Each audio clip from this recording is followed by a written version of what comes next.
Lightsabers clash and blasters sing in a galaxy far away. It's everything. Heroes rise and some villains do too. We'll sip our tea and talk to you.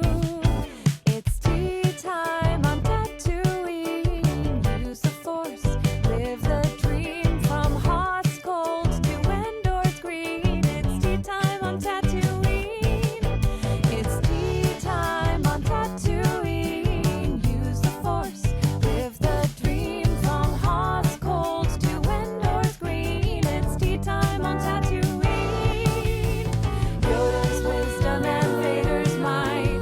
Ewoks dancing in the moonlight. Hyperspace and rebel scum. Pour your tea and off we'll run. Grab a cup and join the fun. Under twin suns we are one. Stars above and tails between. Tea time on Tatooine. Welcome to Tea Time on Tatooine, bringing fans together from galaxies far, far away. I'm your host, Anna Trumbo. When I was a little girl, it was important to my parents that they exposed me to female role models, both in real life and in the entertainment they allowed me to consume. Because of them, I can name Kinsey Milhone, Matilda, Buffy, and Lara Croft as some of my primary inspirations. But almost none of them came close to Leia Organa, Princess of Alderaan, leader of the rebellion, and all-around badass. Did I have non-female role models? Sure. But there's something special about seeing a woman in charge as a young girl. Point is, it's important to be able to see ourselves in our heroes, sometimes literally. While I can relate to characters that don't look like or in any other way resemble me, it's always easier when there's some alignment. As a white person, that's not something I've often had to struggle to find. There are white heroes in media all over the place. Mind you, there weren't as many non-male superheroes when I was a kid, but I still had options. I always had Leia. But as much as I love Star Wars, it has historically struggled with a representation problem. Finding heroes of color, protagonists that aren't sidekicks or token members of a crew, was hard. It's not something I ever even thought about, though, because why would I? There was no shortage of heroes that looked like me. But over the past decade plus, the industry has taken steps to correct that. In Star Wars alone, we went from Lando, the black frenemy who stabs our hero Han in the back, to a black Jedi featured in all prequel trilogies as a major supporting role, to a black stormtrooper as one of the trio of protagonists in the sequel trilogy. Great! What else you got? Well, a rebel named Cassian Andor played by Mexican actor Diego Luna, a hero who got his own spin-off series after the success of the movie, a hero who not only visually represents a large population of Star Wars, but one who sounds like a lot of that same population. Because the creative team of the film didn't ask him to put on an American or British accent, he was told he could keep his natural one. The impact of that on viewers was bigger than I realized, because not only were there Star Wars heroes that looked like me, there were already ones that sounded like me. I just took it for granted. So when I asked fellow podcaster Jesús Gonzalez what he might want to discuss on an episode of the show, he unhesitatingly answered Diego Luna, and it clicked. Perfect. Love it. Jesús, the host of the fabulous podcast Best Year Ever, is also my very first organic fan, meaning someone who listens to the podcast who I didn't already know beforehand. He might still be my only fan, but that's neither here nor there. Let's get started, shall we? You know what you have to do. Light it up.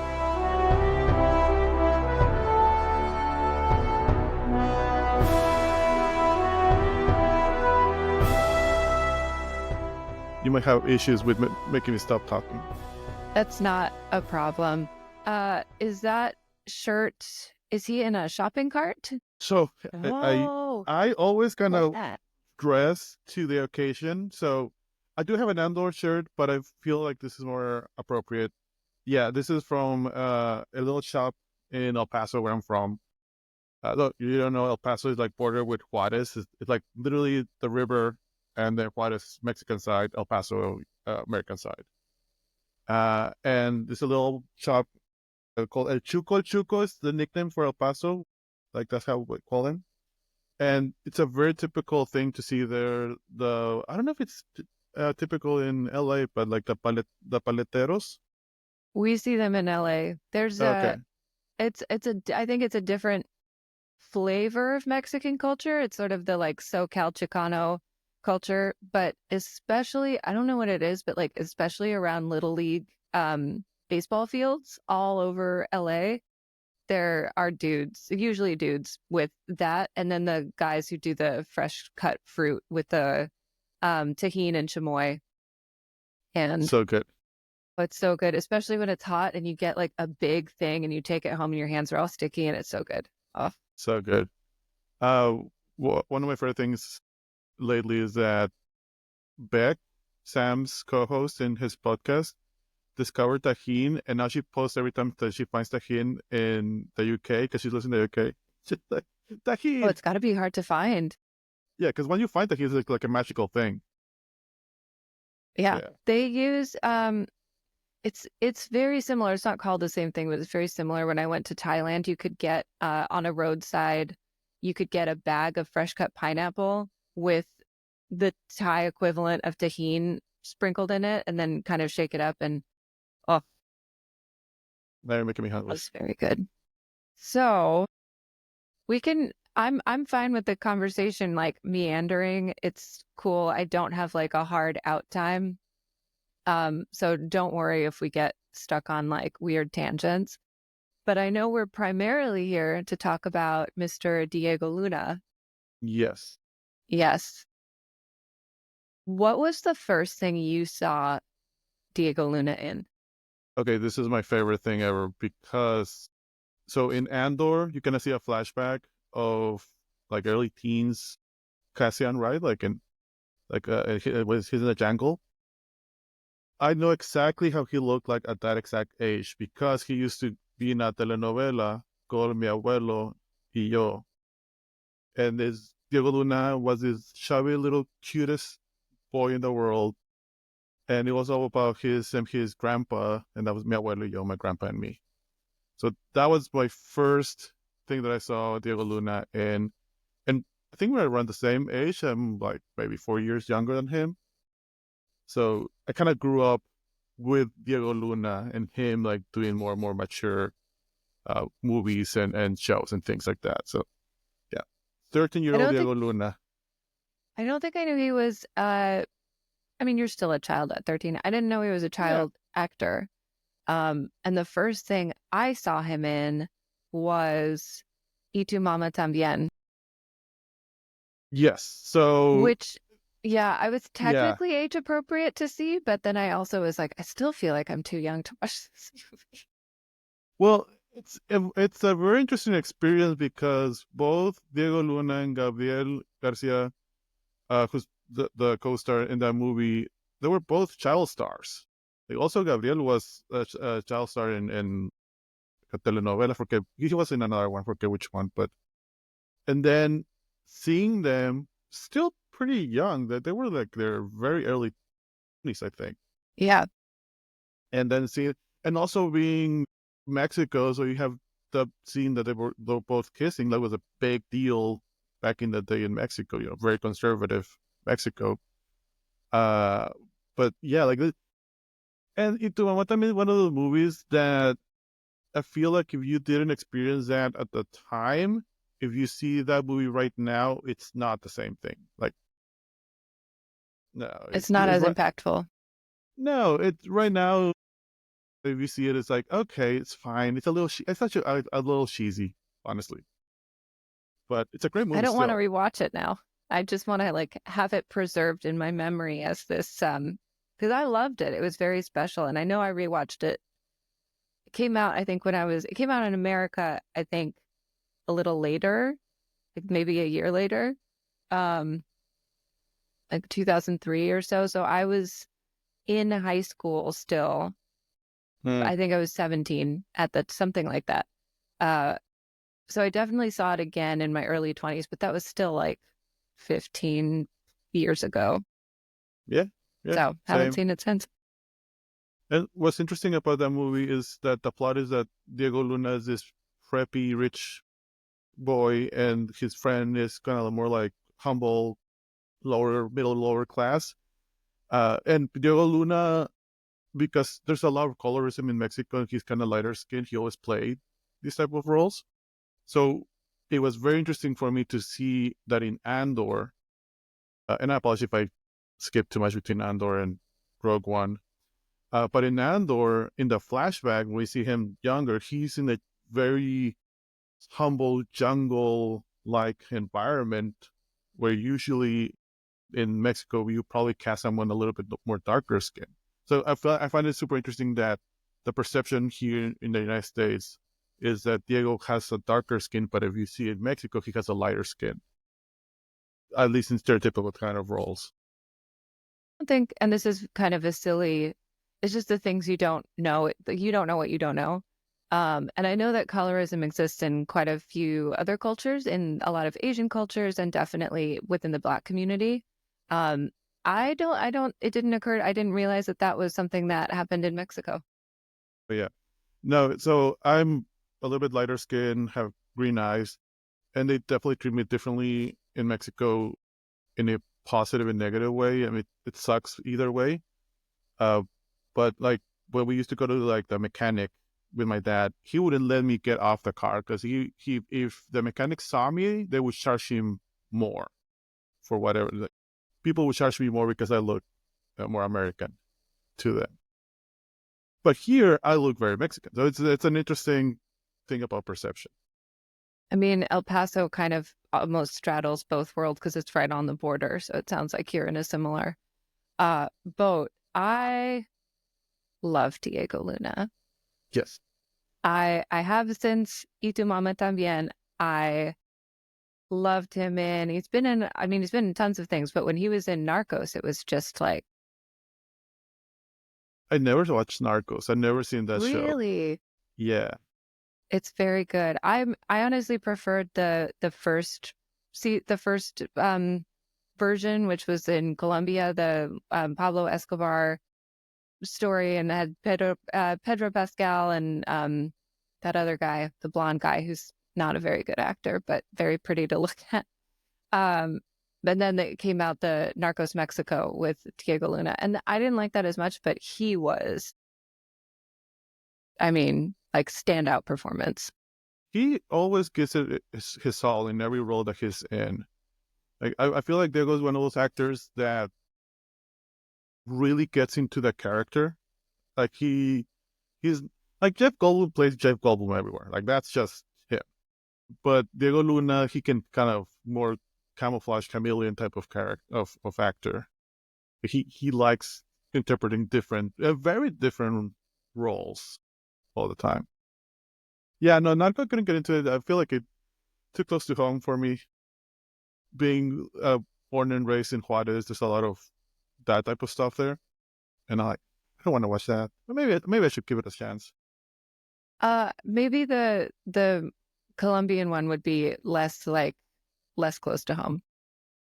There's I have a book about that. I think that show was based in that book, Los Amos del Narco, and I couldn't finish that book because it was like, this is too real.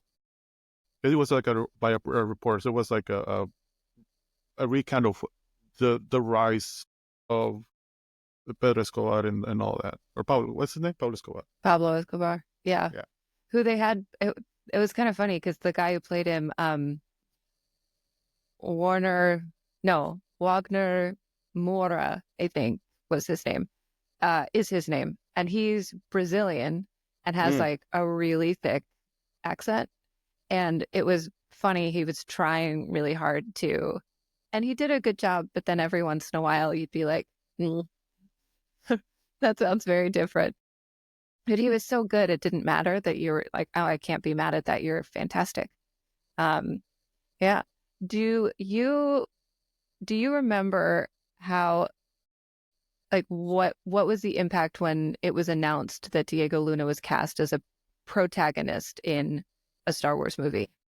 Yeah, this was huge for me. You know, being a huge Star Wars fan, I have like a lot of Star Wars tattoos.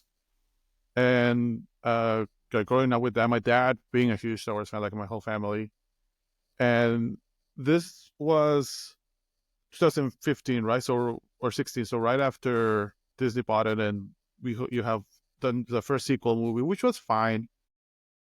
But casting him, Diego Luna, Mexican actor, with his accent, which I thought was very impactful and important, it still makes me a little bit emotional. Like it was like huge for representation.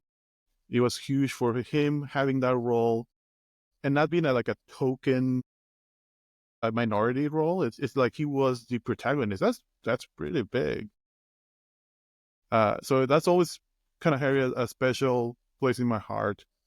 And him carrying that on Andor and whenever Andor season 2 happens, so that he's still on very much involved with Star Wars and the universe. The other things, speaking about accents, I think this was the first movie in Star Wars that they had other accents other than British and American. I want to because they had like I think the only exceptions would be the visible alien characters yes, would have weird ass accents, but they weren't really pinpointable as like, oh, that's a whatever. That's they had some other accent. they Oh, had more. sorry, except for the Nemoidians. The Nemoidans. Yeah, they had stereotypical. I was gonna say they had stereotypical accents and like Jar Jar and Watto, especially the prequel, were really bad at stereotypes. Yeah, I think Rogue One did a lot to course correct on that. Yeah, but like having people with their own accents, I think this was the first one. If you don't count Nib Nub and Return of the Jedi, because he was speaking his language. Yes, Yeah. he was not attempting to speak English. Something I did, and brief detour, and then we'll come back. But something I did ask Marianne, the editor I spoke with, who did Force Awakens and Rise of Skywalker, was I brought up the fact that Daisy Ridley speaks in her own accent, and John Boyega does not. And typically, when you hear a British accent in Star Wars, at least in the original trilogy, it's like Empire related. It's more of the like capital accent. And so you would assume being bred to be a stormtrooper, basically, or like taken away from your home and raised to be a stormtrooper, you would have that kind of accent. And I thought it was an interesting choice for him not to. And she was like, well, I don't really know why. It might have just been that he wanted to inhabit a different character and not be, and like Daisy was the British person. He was like, I want to do my own thing. And, who knows what the decision was there. But I thought that was an interesting choice. Like, she can speak that way and he's going to do an American accent. In my head, it was always the justification of them being out of place. So he was kidnapped when he was a kid. So being British or having that accent is not his real person. His real person is the American accent because he got kidnapped from wherever in the Outer Rim he got kidnapped from. And I feel like Daisy Ridley, this is obviously kind of retconning, I guess, but considering that she ended up being Palpatine's grandchild, which I didn't like that, but we consider that like, oh, okay, so she's always had that British evilness, at least from our point of view. Is that her?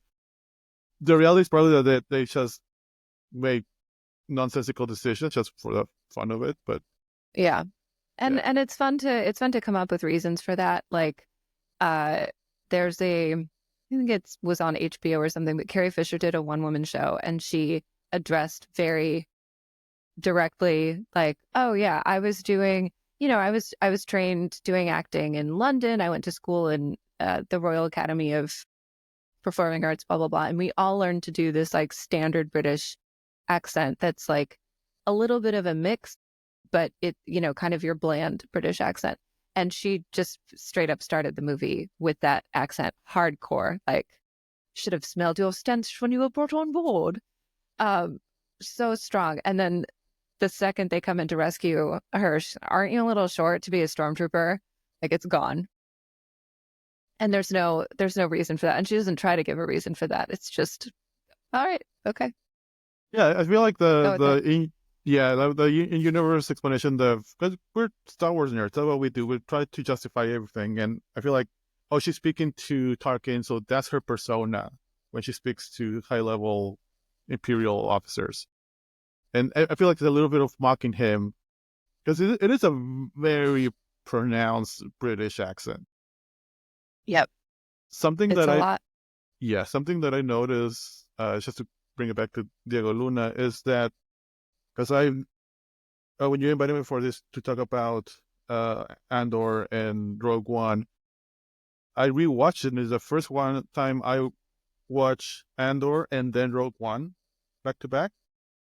And when I started watching Rogue One, I noticed Diego Luna's accent change from Rogue One to Andor, because I feel like it's very subtle, but I feel like in Andor he was trying to compensate a little bit for his natural Mexican accent, and he still had the accent, but it was a lot more like guttural. Like he tried to be a little bit more masculine or more militant, if that makes sense.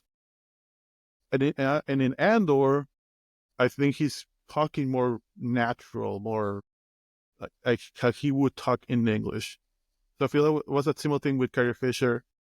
She started maybe a little nervous her first scenes, so she went to what she knew. I feel like Dale Luna and Andor, he was trying to be this like protagonist and hero, and by the time Andor happened, like, oh, he was more involved with the producer, so I think he was very more comfortable. I don't know, maybe I'm projecting, but that's kind of I heard him a lot more natural accent in Andor, and I really enjoyed that. I mean, I didn't quite pick up on that, but I also don't have as keen of an ear for that accent. But I do now want to rewatch because, talking about the tone, like that would definitely be something I could catch. That's interesting. And I'm sure there's a real world explanation for that. Like now that he's in the rebellion and he's a military leader and a captain, he's a captain, right? I Yeah. think so. Yeah, yeah, I Captain think Andor. that's his like rank. Yeah, He feels like, okay, I've got to like be more manly or imposing or whatever it happens to be. yeah, Yep. There, and yeah. go ahead. No, please. Oh, I was gonna say, just continue on the accent, because that part of that side of Star Wars always fascinated me, uh, and I think Rogue One opened that. So one of the most impactful things, like I said, was hearing Diego Luna's real accent in the big screen and Andor now. So I've always been a fan of Andor and Rogue One. One of the reasons, other than them being excellent Star Wars stories. Um, so last year, uh, I went to Star Wars Celebration and I bought this very beautiful Andor poster. And I told my dad at the same time to watch Andor, so he would get excited. And I bought that poster to give it to my dad, because like I feel like, oh, this is something that we have. We both like Star Wars. Obviously, we're both Mexican, so this is something that we can kind of have. And I talk to my dad every Sunday. One Sunday before I told him about the poster, I'm like, oh, so you watch Andor? And he's like, oh yeah, it was good, it was fine. I don't know why Diego Luna has that accent. My dad, like, he didn't like the Diego Luna. He's like, he should have like an American. Like, I don't want to hear that accent. And I obviously, like, I was so sad. Like I couldn't give him the poster. I think he probably still could, but and like I was a little shocked about that internalized racism. But then I realized that he doesn't speak English that often. He only speaks Spanish. So he doesn't have the same experiences that I do here. Like when people hear my accent, they're like, oh, you're not from here. So I get that a lot. He doesn't never had that. So him hearing Diego Luna with a Mexican accent doesn't do the same thing that it does for me. He wants the escapism of like people here, and he's also older. He grew up more with the original trilogy. So I was kind of, I first I was disappointed, but like I kind of understand where he's coming from. It's sad, but I understand where he's coming from.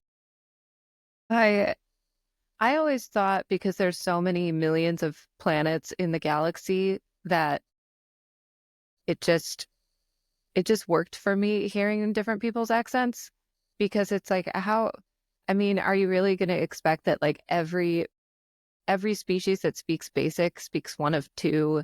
I mean, in Andor, I think we also get some Scottish, which I don't think we get That's in right. other ones. But still, it's like, I mean, are we really expected to believe that there are two accents in all of the over a million planets? Like that's so.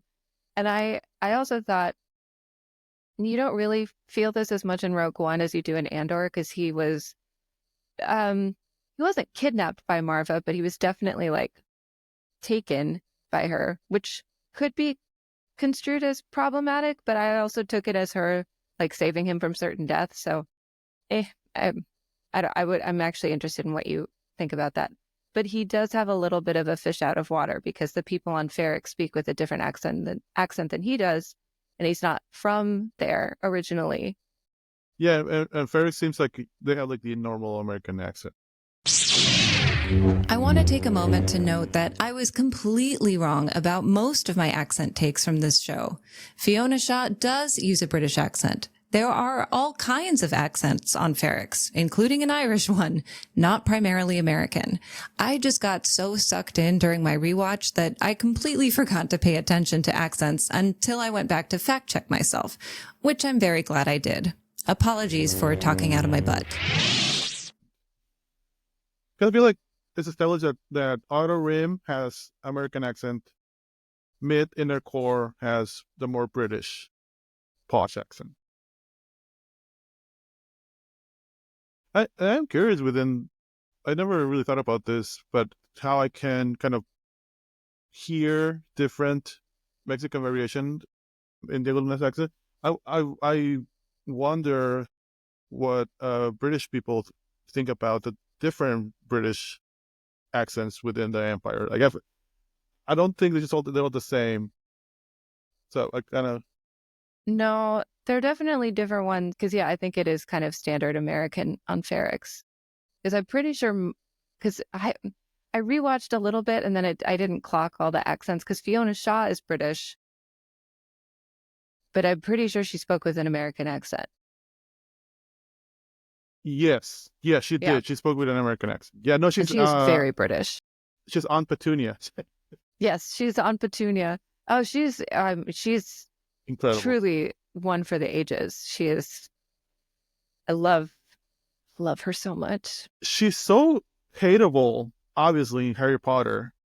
And growing up with the Harry Potter movies, like nothing but disdain. And then she's so sympathetic and she's so lovable She's so in sweet this. and so kind and so Tough. yeah. Like, Well, and especially because you know she's losing it a little bit, and when they're like, "Oh, she's out there, like getting back into the fight," and it's just, it's very, very sweet. But it didn't occur to me watching the movies or TV shows, but once I started reading the books, and I think the first book that I really remember it was have you read any of the Thrawn books? I wrote the first one, I believe. Yes. Um, the Eli Vanto, his like sidekick throughout that whole book, when you first start to get to know him, he's from like wild space, like on the border of the Outer Rim, like way out there. And they make fun of his accent in the core. And then they talk about it too. In one of the High Republics, there's a Padawan called Imri, and he's also from way out there. And he talks about, they don't make fun of him because they're Jedi, so they're a little bit nicer, but they definitely like, you know, no, there's a classism to, and to me, it always spoke to like in England itself, in this like little tiny place, there is such classism based on your accent, you know, and as if you've got like London where you have this really proper standard quote unquote Queen's English. And then the further out you get till you're way out, you get like the Northern accent, and you get the Cockney accent, and you get all this other stuff. And there's a lot of like, oh, well, I know where you're from just by you saying a sentence. It's so weird and it's so dumb. It's, instead of celebrating the different like little things, and like I'm fascinated about accents and all that because I've lost my native from my hometown accent a lot. Because when I speak Spanish here, I speak Spanish to a lot of people with very different accents, like Peruvians and Venezuelans, and just people that live here that don't have a very strong Mexican accent. Because North Mexico has a very specific accent, because we're very isolated from the rest of Mexico. So I've lost that, but I pick up a lot of different ways that our people speak. Like I work in an agency, and a little while back, I had a boss he's from Peru, and we were interviewing this person from Venezuela. So Peru and Venezuela are in more South America. Mexico is Central North America. And we were all speaking Spanish, but when those two started speaking, I could barely understand what they were saying. I was like, okay, I know the words that you're saying, but you don't do them the same way I use them. So I was kind of picking up little things here and there, and then I got used to them really quick. So I think that's the thing. You just get used to different ways of speaking. Yeah, I mean, there's a similar analogy to be made when an American who's not used to hearing a like hardcore Scottish accent meets someone from Glasgow and they start talking to another person from Glasgow or that area of Scotland, because there are parts of Scotland where the accent's not quite as thick. But I started watching Outlander because my mom likes it, and I could not follow for like a season. I had to have the subtitles on, and then I started to pick it up and be, okay, got it. Well, yeah. But it sounds like a similar kind of vibe. Sonia, you mentioned Scotland twice now, because we met some friends last night, and one of them, he's Scottish, and he told me he was Scottish, but he does not have a Scottish accent at all. I couldn't hear it. I could hear later when we were a little bit more drunk. That's when he came out, but I could hear it. And he told me that he moved to the United States when he was 17, and he worked retail, so he worked to get rid of his accent, which is super sad to me, but I get it, because he got the fun off, and working retail, it's a very difficult job to work retail. So I kind of got. I never have worked to get rid of my accent. I like my accent. I do the same way I feel like David Luna did when I'm presenting to clients or when I'm doing a big conference or things like that. My voice is, or my inflection and my accent is slightly different than my normal speaking voice and accent. You adjust it. Yeah. I mean, and people, you hear that a lot with people in different parts of America when they move to LA to become actors. They're immediately told to get rid of their accent wherever it's from. Especially like you hear it a lot with people from Boston with Boston accents. It's like, oh, you got to get rid of that right away. But then you hear, they go back home or they are hanging out with some of their high school buddies and it comes out and it's like, we're going to go to the pack and blah, blah, blah, blah, blah. You're like, where did that come from? But it is definitely a thing, and maybe a little less so now. I think Hollywood's getting a little better about this, and I'm actually trying to think of some examples, like just little things like letting people keep their accents and being like, we don't really need to explain this. It doesn't matter. It's set in LA in 2020. People are from different places. It doesn't really matter. But it's interesting because I've definitely, my boss is Jamaican, and to me, he has a very thick accent. But to him, he's like, oh, my accent is so much lighter than it used to be. And if we go out after work and he'll have a couple drinks, it's like, it comes out really thick. Same. So I start singing in Spanish, and that's the end. That's the end when you start singing in Spanish. There's another actor, who you talked about in your last episode, Gary Oldman, who has not been in a Star Wars property at this point, which Weird. is shocking and Yeah. tragic to me. But he apparently had to work with a dialect coach when he was doing Sirius Black because it had been so long since he'd acted in his natural accent.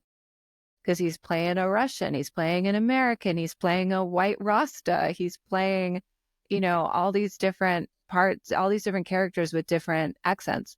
And he just kind of had this like muddled thing and had to work with the dialect coach to get back to like it's not like a high class British accent. It's a little more like outside of, but he had to work with a dialect coach to get that back.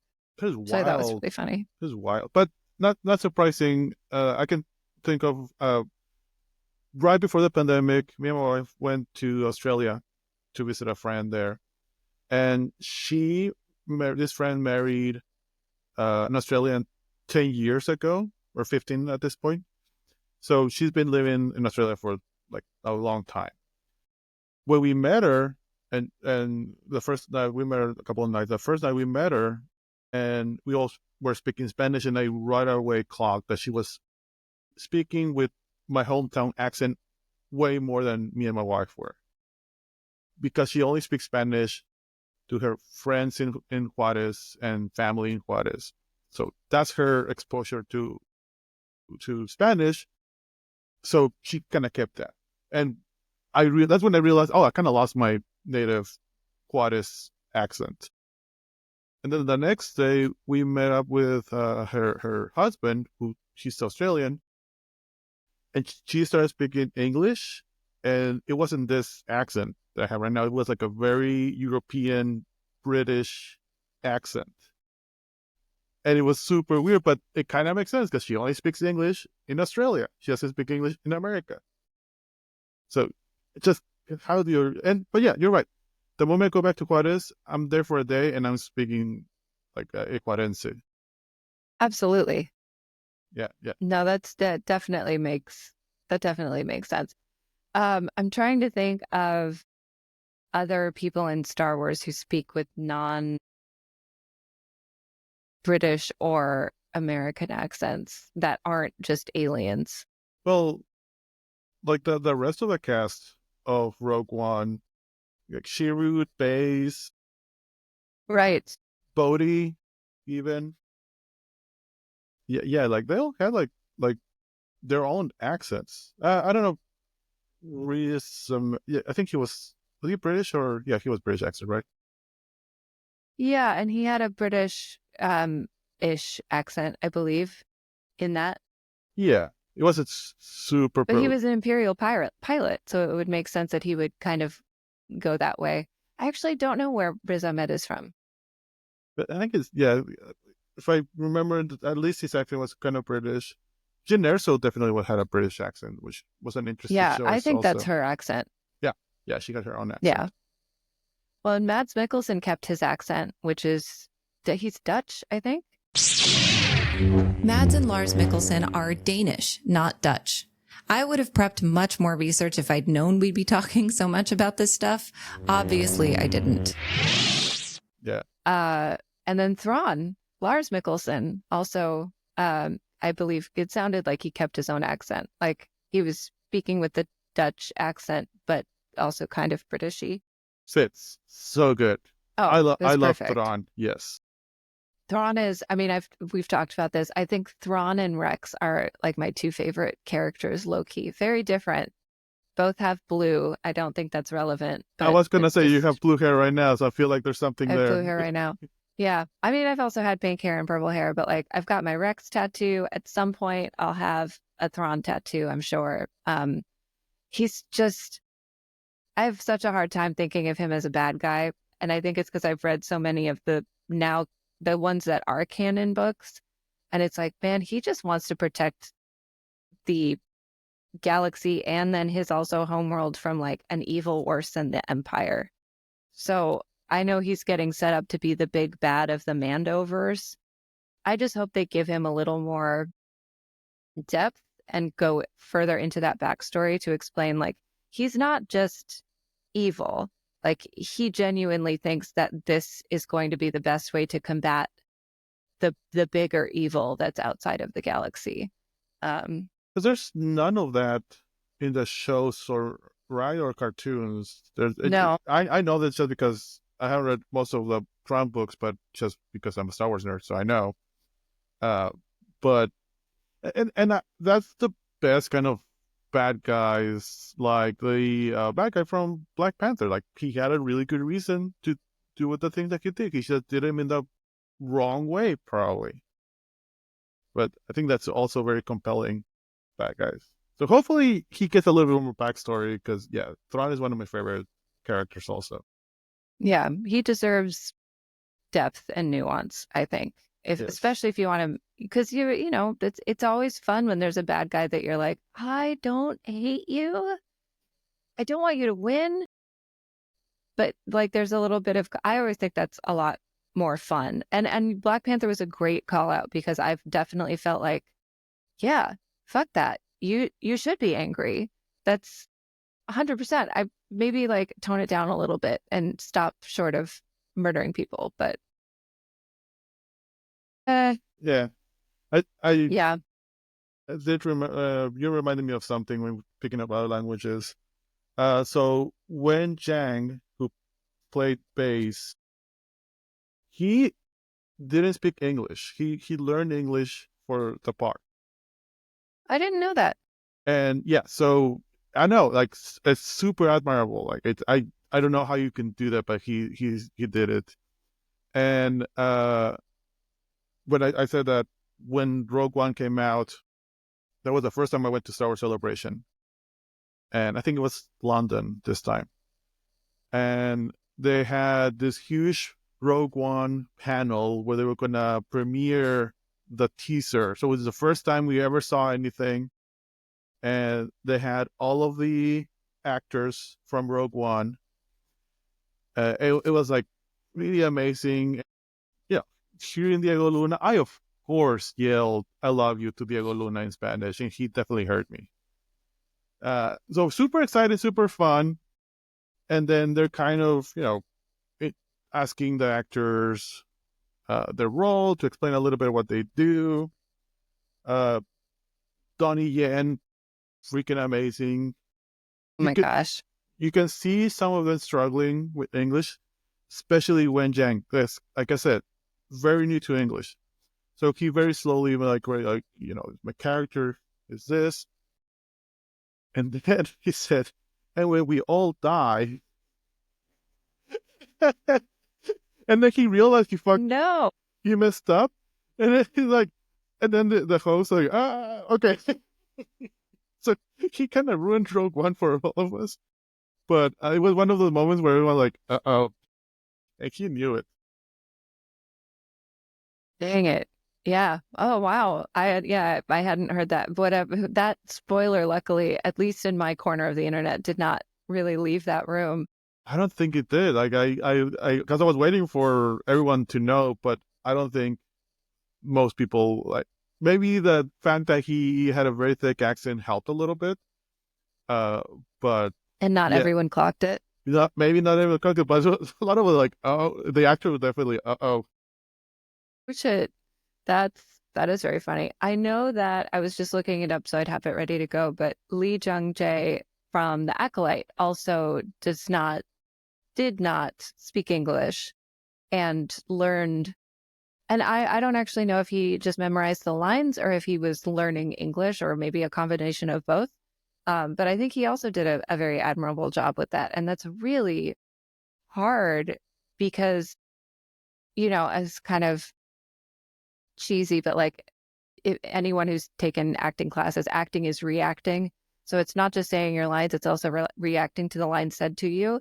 So if he's memorizing lines, but also the meaning of the lines, he has to memorize the lines of everyone that he's talking to and what those lines mean so he can react to them appropriately as an actor. And that is very, like, Herculean task. And he did such an amazing job. He emoted so good. He either if it was phonetically or he understood the lines, but he knew what he was saying, and he knew what everyone's like. Yeah, you're right. Like I didn't think about that. He had to learn everyone else's lines also in Korean. So I felt like, oh, whoever is translating those lines to him also has to be doing a really good job. The emotions were there. That's always to me fascinating. Like you expect to do a job, and then you expect to do a job in a foreign language. Can't. My Yeah. my wife, she's also from Mexico, grew up in the same hometown that I did.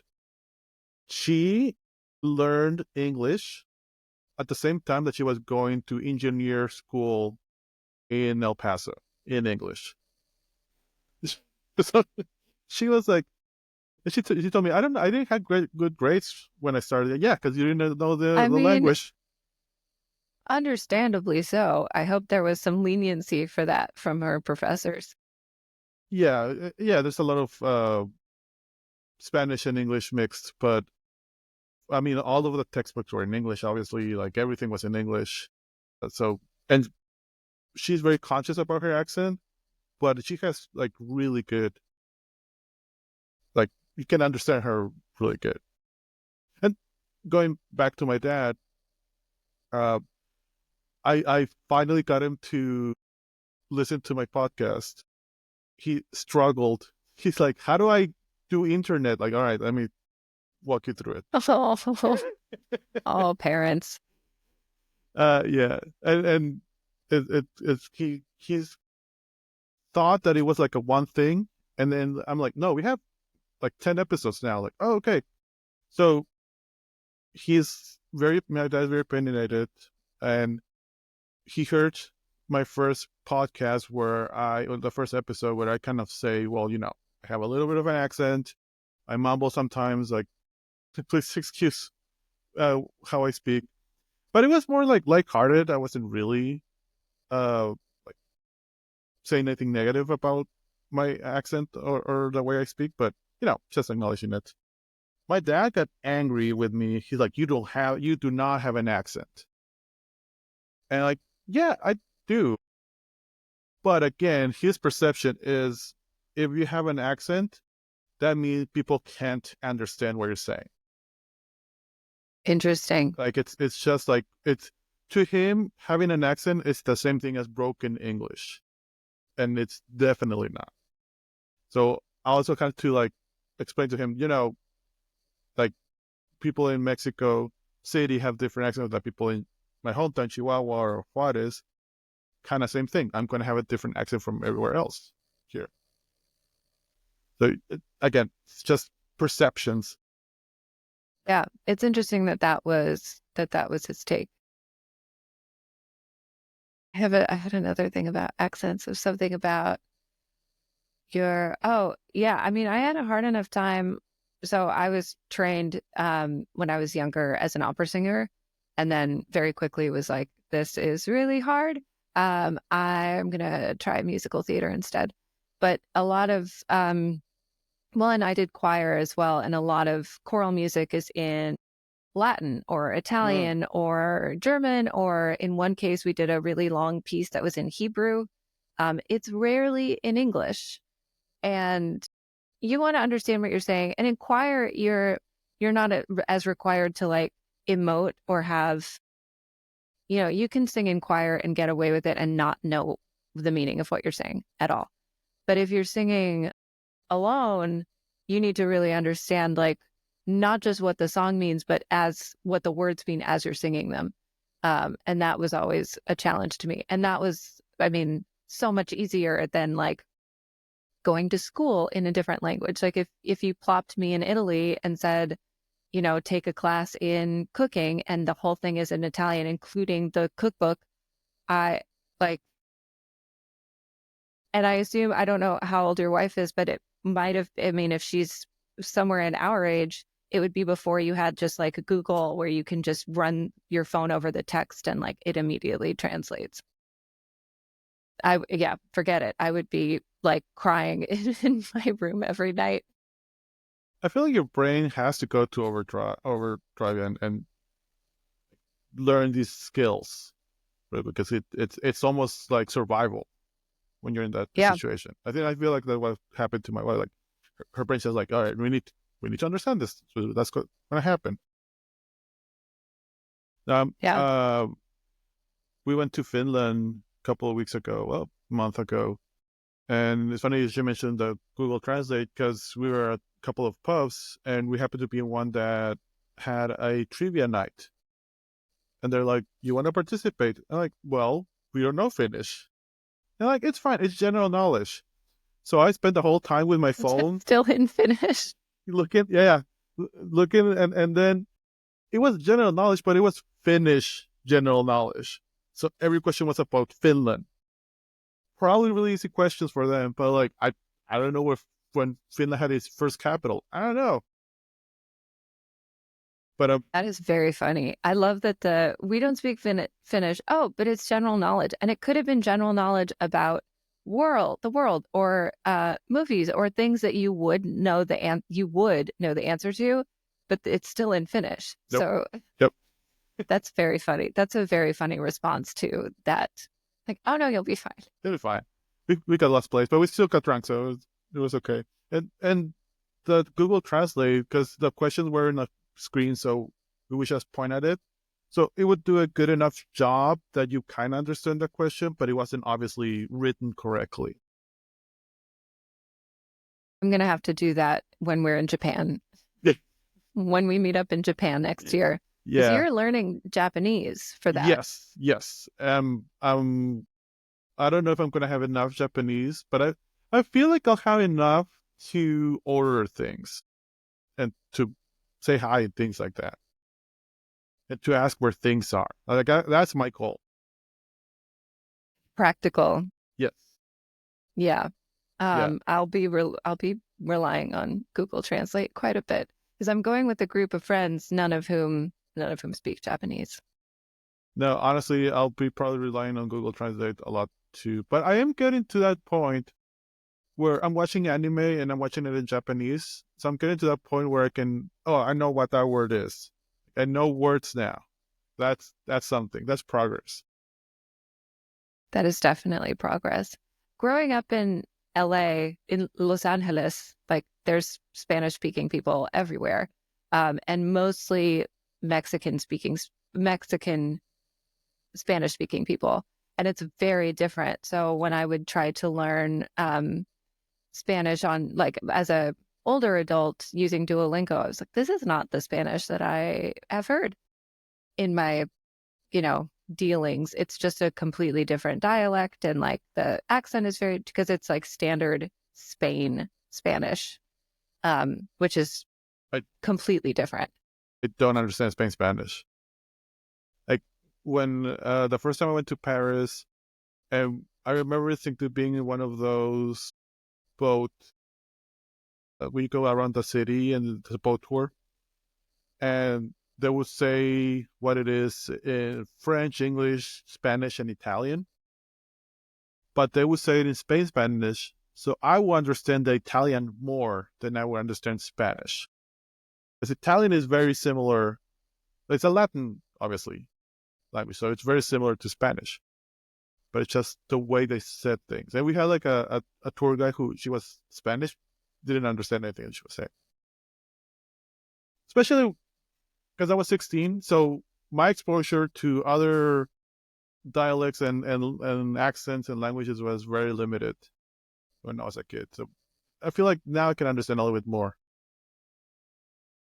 I'm hopeless with languages. I'm fascinating. I'm pretty bad at it. I'm learning Japanese, and so my goal is to move to Finland soon. So I want to learn Finnish too. So me and my wife are going to start learning. She knows a little bit more, but I'm going to start learning Finnish. That is pretty cool. So you'll be not trilingual, you'll be quadlingual? I think it's polylingual. I think after polylingual. 3, or 2, yeah. After you're trilingual, people are like, fuck it, you just know a lot of languages. We'll just polylingual. Well, I mean, the fascinating thing for me is always that in Europe, everyone knows at least 2 languages, at least 3 languages, At least, yeah. because everything's so like compacted together. You have to. I noticed that when I went to France, people were warning me like, oh, people in France are kind of mean, they're rude, they don't really like American people. And this was 2002, 2003. It was shortly after America started the Iraq War. And so our standing abroad was not super great. Like people weren't, there were a lot of times we were like, oh, we're Canadian. It was a big group of people. Because I did a program in a school, but every time I approached someone and started speaking to them in French, they would immediately switch to English because they would hear my accent and be like, oh, no, I even speak English. And I'd go, actually, I want to speak French because I'm trying to get better at it. And they're like, no, we don't want to listen to your accent. It's horrible. But if someone went up to a French person and started speaking to them in English, they'd be like, no, fuck you. No, je ne parle pas anglais. Because it's just a rude assumption to make. And most of them do speak English, but it's also like, at least give it a try in the language of the country that you're in. Yeah, I feel like they really appreciate it. French I feel like my experience in France has been that. Like, if you start speaking French, and I knew a little bit of French back in the day, no. But what I do, and I have this advantage, even though I know they speak English, I'm gonna start speaking to them in Spanish. English? Oh, okay, cool. And then I just start speaking English, and they really appreciate it. And they're like, "Oh, everyone! I don't know why, but everyone loves Mexicans in Europe." Interesting. So I have that advantage. Yeah, it's not the same with Americans. I know. Like, and we never. It sucks to say it, but we never say that we're from America over there. We're like, oh no, we're from Mexico. Yeah. Yeah. We should happen to live in I can't America. tell you how many times I said I was from Canada because people would be like, oh, are you American? Like, tacky tourist? No, definitely not. What part of Canada? The west part. The one that we speak English in. Yeah. I don't know. Don't ask too many questions about Canada because I don't know too many answers about Canada. Star Wars. Oh, yeah. I'm trying to figure out how to bring this back to Star Wars. I don't know how to bring this back to Star Wars. I tell you, it's just tangent city. I love tangents. Oh, I'm all about a good tangent. Oh, one of the things that you mentioned was you like to collect Star Wars, like VHS or DVDs in different languages. And something that I've been doing, I went and saw an exhibition at the it's a museum in LA called the Autry Museum of Western Heritage. And it used to be the Cowboy Museum. And then there was another one in LA that they was like the Native American Museum. That one shut down. So now the Autry is it's a little bit more of like an indigenous museum rather than, it's no longer a cowboy museum, which is nice that they've kind of evolved. But I went to see a show and the exhibition was called Future Imaginaries. And there's a whole art movement called Indigenous Futurism that's very subversive, and it's really cool. And there was a lot of Star Wars stuff in there. And I ended up reaching out to the curator, and she put me in touch with 3 of the artists. So it's going to take a really long time, but I'm eventually going to put out an episode about that. But because they're all Star Wars fans. But one of them, who is Navajo, was talking about that someone that they knew personally was the like driving force between getting Star Wars getting a translation into the Navajo language. And now that was like 12 years ago, 10 years ago, something like that. And now there are so many. And there was a new dialect or a new tribal language. In August of this year, a new version of the original film was released dubbed in Ojibwe, the indigenous language of one of the largest native tribes in the United States and Canada. Released like last year. And it's just, so I'm wondering, when you first saw Star Wars the very first time, was it dubbed? Was it in Spanish or was it in English? It was in English. Living in the border, like half of my culture intake was in English and half was in Spanish. So there are very specific Disney movies that I can only watch in Spanish. Like Aladdin is Spanish for me. The Little Mermaid, Spanish, but every other movie is in English. So I've always had that duality. Star Wars was definitely in English. And like back in the day, back in the dark times, the 90s, where Star Wars not popular, was actually hard to get. Because it was hard to get, you couldn't really get it in Spanish. Like, it was in English. Spanish was a luxury. And me and my family I prefer it in the native language if I can. Like, I'm okay with subtitles if I have to listen to or see new shows and movies. I prefer them in the native language. And I feel like that's always been a thing in my family. So we always got started in English first. I think the Ewok cartoon might have been in Spanish. The 80s Ewok cartoon. I haven't seen that in a very long time.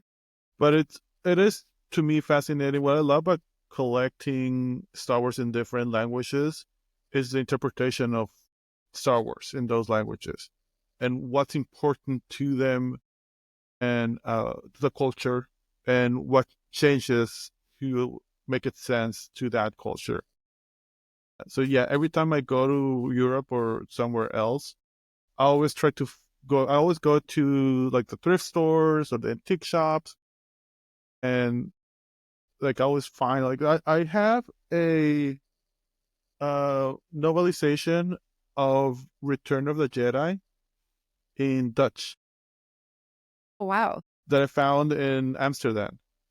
And the fascinating, I don't speak Dutch, but the fascinating thing about it is that the illustrations that he has are the storyboards.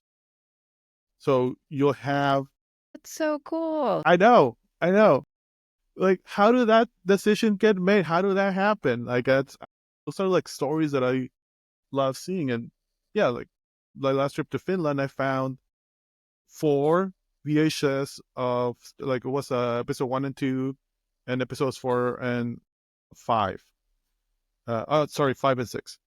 And Finnish. And they were like $4 each.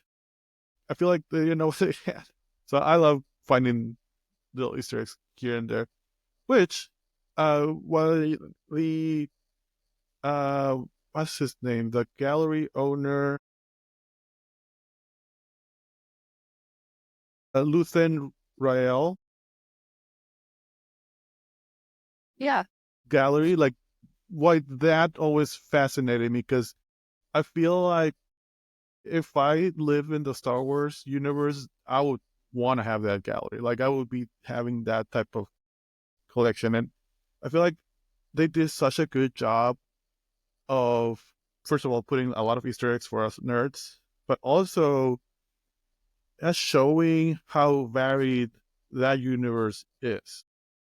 It had like a lot of different cultures, a lot of different interpretations of similar thing or familiar things like the Force. Like you had the tablets, and you have like different things here. I feel like that's one of the reasons why Luthen as a character fascinates me, because he understands how varied and not homogeneous the world is, and that's his motivation for fighting the Empire, because the Empire want to homogenize everything. They want everything the same. And he understands that it's not, because he has that gallery. But at the same time, he has one track of doing things. He's like, this is the way. You can't do it any other way. It's my way or the highway. He's a very interesting character. I thought it was great. I mean, as someone who, like, as an actor, Andor was such a meal. Like, there's so many meaty, amazing, really complex characters to look at, and we got, I'm pretty sure it was in a single episode, or it might have been back-to-back episodes, two of the arguably like best monologues in any Star Wars things. And you get Andy Serkis during the prison break, and then you get Luthen when his contact is at the bottom of the lift and the lift opens and he's standing there, and it's just these two powerful. My gosh, it was so good. I love Luthen, and that speech made me think. He said a couple things that made me think you might be a purge survivor. No. I know you say no, but he also carries that cane, and I'm like, what's in that cane? Like, you brought up Harry Potter. Lucius Malfoy has his wand and his cane, and I'm just saying, I think there's a non-zero chance that he is a Jedi. Listen, if he's a Jedi, I'm gonna be all for it. Like, I'm gonna be excited. I'm not gonna get mad. It's really rare for me to get mad at Star Wars things. I'm an easy Star Wars please. But going back to the 90s, where we only had novelizations and like things like that. So in the 90s, there was a lot of experimentation going outside of Jedi, and there was Rogue One comic books and games, and there was a lot of things about scoundrels. When Star Wars started getting more popular to the end of the 90s, and you got like the special editions and then the prequels, suddenly all of my characters that were scoundrels and pilots, they all became Jedi. They were all Jedi now. So like, okay, fine. So that's why I don't want him to be a Jedi, because it's like, he doesn't need to be a Jedi. It's fine. He doesn't need to be a Jedi. I don't feel like he needs to be. There were just a couple things in his speech that made me think that, he's seen some shit. He said something about like 15 years ago or something, and I can't remember. I need to rewatch that specific speech, because I just get so caught up in the performance of it because it's so weighty. Yeah.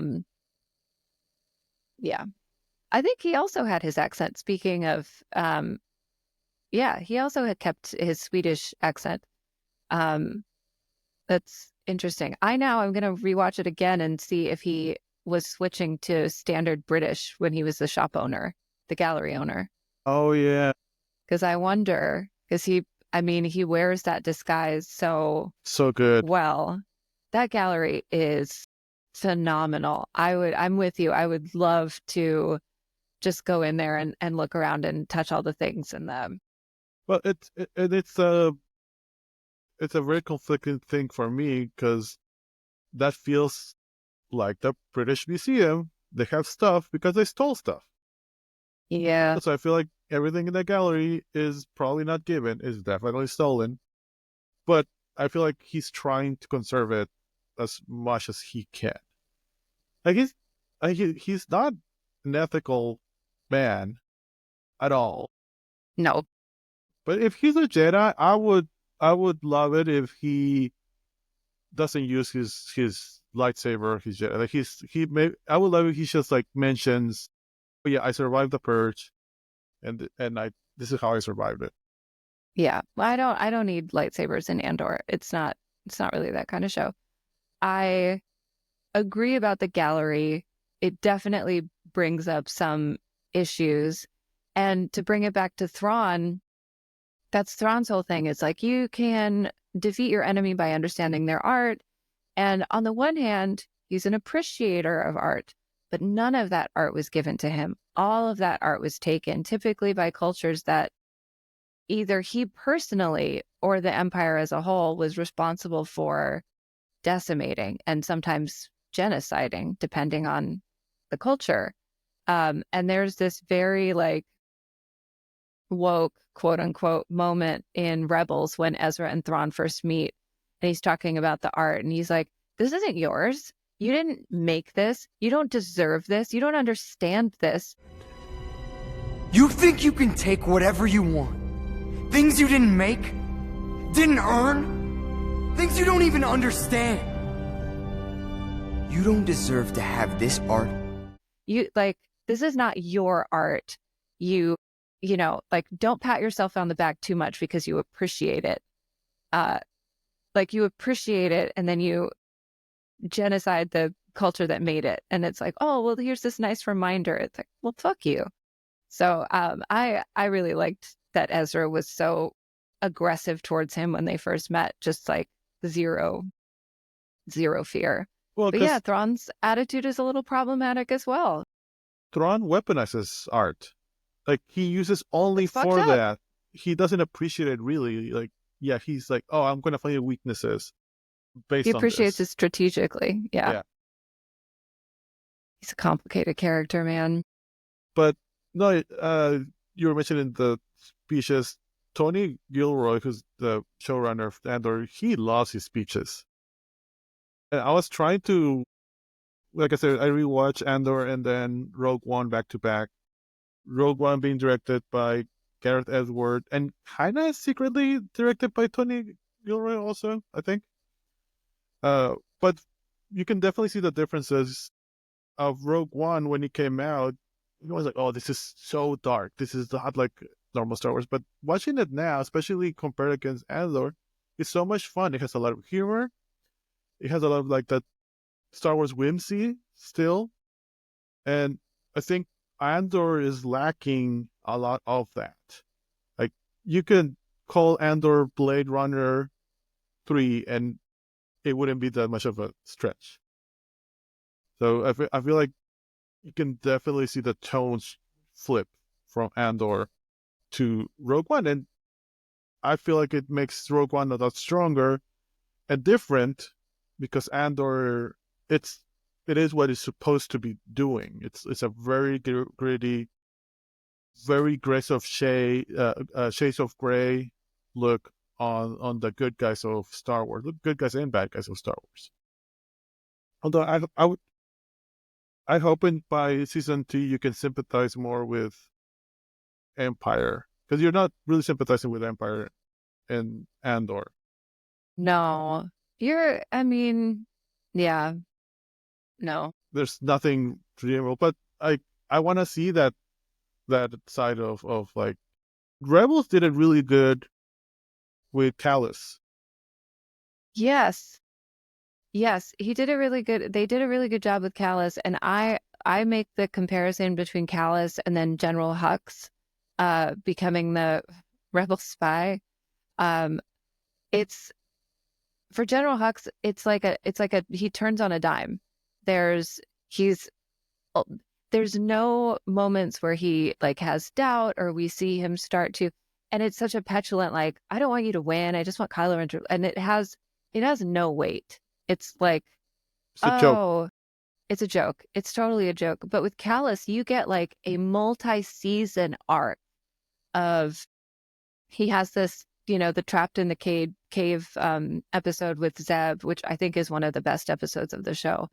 And they leave with this like grudging respect for each other. And you can tell that's when the seed is planted. And then things start to happen and you really get time to marinate in that. So by the time it happens, it's a surprise, but it's also like, I get it. Okay. That makes sense. It's not a surprise like, what the fuck, why? No. It's like when a joke is projected and they're going to say the pun and they still say it and like, oh, it's already said. Okay, cool. It's already said, right? Yeah, I feel like Callus, we were talking about bad guys, started as this mustache twirling, single-minded, I'm just going to kill everyone bad guy, to this super deep and complicated and sympathetic person, not even bad guy. It's just like caught up in the Empire's like wheels. And yeah, that episode where he finally gets rescued from the cave, and you see the difference between Zev being rescued and then being worried, and he's in the Star Destroyer, and what he's looking at him like nobody cares. It is so tragic. Yeah. That is really the first time you see it, and you're like, oh, he has some envy there for, and he doesn't believe it too. At first, he's like, they're not coming back for you. They don't care about you, because that's all he knows, and he's projecting that onto Zeb, and then he sees it, and yeah, you're right. There's a lot of loneliness, and there's definitely no therapists in the Empire. No, absolutely not. We were talking about this. The guy who I've been doing the Patreon episodes with for Darth Plagueis, we were talking about this. I don't think I put this out yet, but we believe that the Sith have more emotional intelligence than the Jedi. Yes. Because they allow themselves to feel everything. They feel joy, they feel grief, they feel love, they feel everything. They accept the consequences of everything in their mind. They're like, everything is justified, every killing, all of these different things. But they are allowed to release all of these different feelings, where the Jedi, it's like, oh, you're scared? Just tamp that down. Oh, you're angry? Just ball that up into a little thing that at no point is ever going to explode. Like, I think if Anakin had a therapist, if he'd gone to Yoda and been able to be like, here's why I'm confused and upset. Like, I can actually talk about my feelings. We wouldn't have Darth Vader. And I love Darth Vader, so I'm glad it went the way it did, obviously. But like, if he had someone to teach him emotional intelligence, game changer. That scene where Anakin reaches out for Yoda and like, hey, I'm afraid. And Yoda is like, his response was basically, suck it up. Don't worry about it. Deal with it. I love Yoda, but he's deeply flawed. Deeply flawed. Yeah. Yes. The Sith are really good. They do have a lot of emotional intelligence to a point, because there's that, Christians, especially Christian nationalists, will say, well, if you're an atheist and you don't believe God, what's stopping you from killing anyone? And like, the answer is because we're human beings and we want to do good. If I was a Sith and I had that power, I have that power available to me. I'm not going to use it until absolutely necessary. But I feel like Sith, their first response is, I'm just going to lightning away all my problems. So I think that there's emotional intelligence in the Sith, and definitely more than the Jedi. But because Star Wars is still very black and white, you can't have the great Jedi in a Star Wars story. It doesn't work. Yeah. That balance, like, and that's what Anakin was supposed to be. Like, he was supposed to be the balance in the Force, but it just doesn't work. No, it's a bummer that balancing the Force means wiping out one group, and then balancing it the other way means killing another person. It's just, so it's always like a seesaw instead of the, have you seen Rings of Power? You like a Lord of the Rings person at all? Yes, I'm on episode 3 of the second season. Or 2. Okay, then this doesn't spoil anything, because so Sauron talks about this at the end of the first season. But his goal, I think, at least the Sith that I'm reading about in Darth Plagueis, those goals are aligned. They have the same goal. They want to heal the world or the galaxy, depending on what franchise you're in. They want to heal it by any means necessary, which might be violent means. And in their mind, they're like, all of these people should be happy to sacrifice themselves for the great plan. They should be happy to be used as stepping stones because they are serving something bigger. And that bigger thing is galactic domination, but it's galactic domination for the betterment of the galaxy, because we know what is right. We know how to do this correctly. we are the only people that can pull it off. So it's the dictator thing. It's like, I don't want to destroy the galaxy. I want it to be great. But my idea of great is me running everything and killing a bunch of people to get there. So Conveniently, you can understand the motivation, yeah, kind conveniently, of. yeah, because yeah, it's convenient that, oh, you happen to be the one that's gonna be in power. Like the Sith couldn't say, well, that guy over there is the best one, so we're gonna support him. They're not ever gonna say that. It's gonna, oh, No. obviously it's me.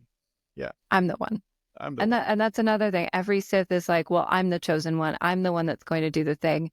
I can't believe no one else sees that I'm the one. And it's like, do you think your apprentice is going to feel the exact same way? It's a perpetual cycle of, yeah. I wouldn't say they have a great deal of emotional intelligence overall, but compared to the Jedi, who are just like, if someone that you really love and care about dies, you should rejoice that they are rejoining the Force and not be sad. And to be sad is inappropriate. And don't be sad. Yeah, who was the character that said it in the Acolyte? It was Jackie. Jackie. Yeah, when Jackie said that, It's always an honor to get to witness anything or anyone transform into the Force. I could hear she's just recycling what another Jedi told her. Like and I hear it all the time when people tell me, "Oh, if you like the sequels, or if you like it used to be if you like the prequels, you're not a real Star Wars fan. Now, if you like the sequels, you're not a real Star Wars fan." And it's going to be, if you like 10, The 11, Acolyte, 12, you're not a real Star Wars fan, but the sequels are Yeah. amazing. Yeah. It's just going to be that way forever. I like we've been through this, and a lot of times when someone I got a little upset with one coworker when we were out drinking, and we're just talking about Star Wars, and I know she's not a big Star Wars fan, but I kind of mentioned, yeah, Episode 8 is my favorite Star Wars movie, and it's between Episode 8 and Rogue One. Controversially, maybe, but I like that movie a lot. And she's like, "Oh, you like the sequels? You're not a real Star Wars fan." And I got upset, but I got upset more because I knew that she didn't think that. Someone told her if they like sequels, they're not real Star Wars fans. So like, I know you, and then she never apologized. Like, that's fine, whatever. But yeah, It's people say that shit all the time. It's nuts. It drives me up the wall. Like, you don't have to like a thing. It doesn't make someone else less of a fan.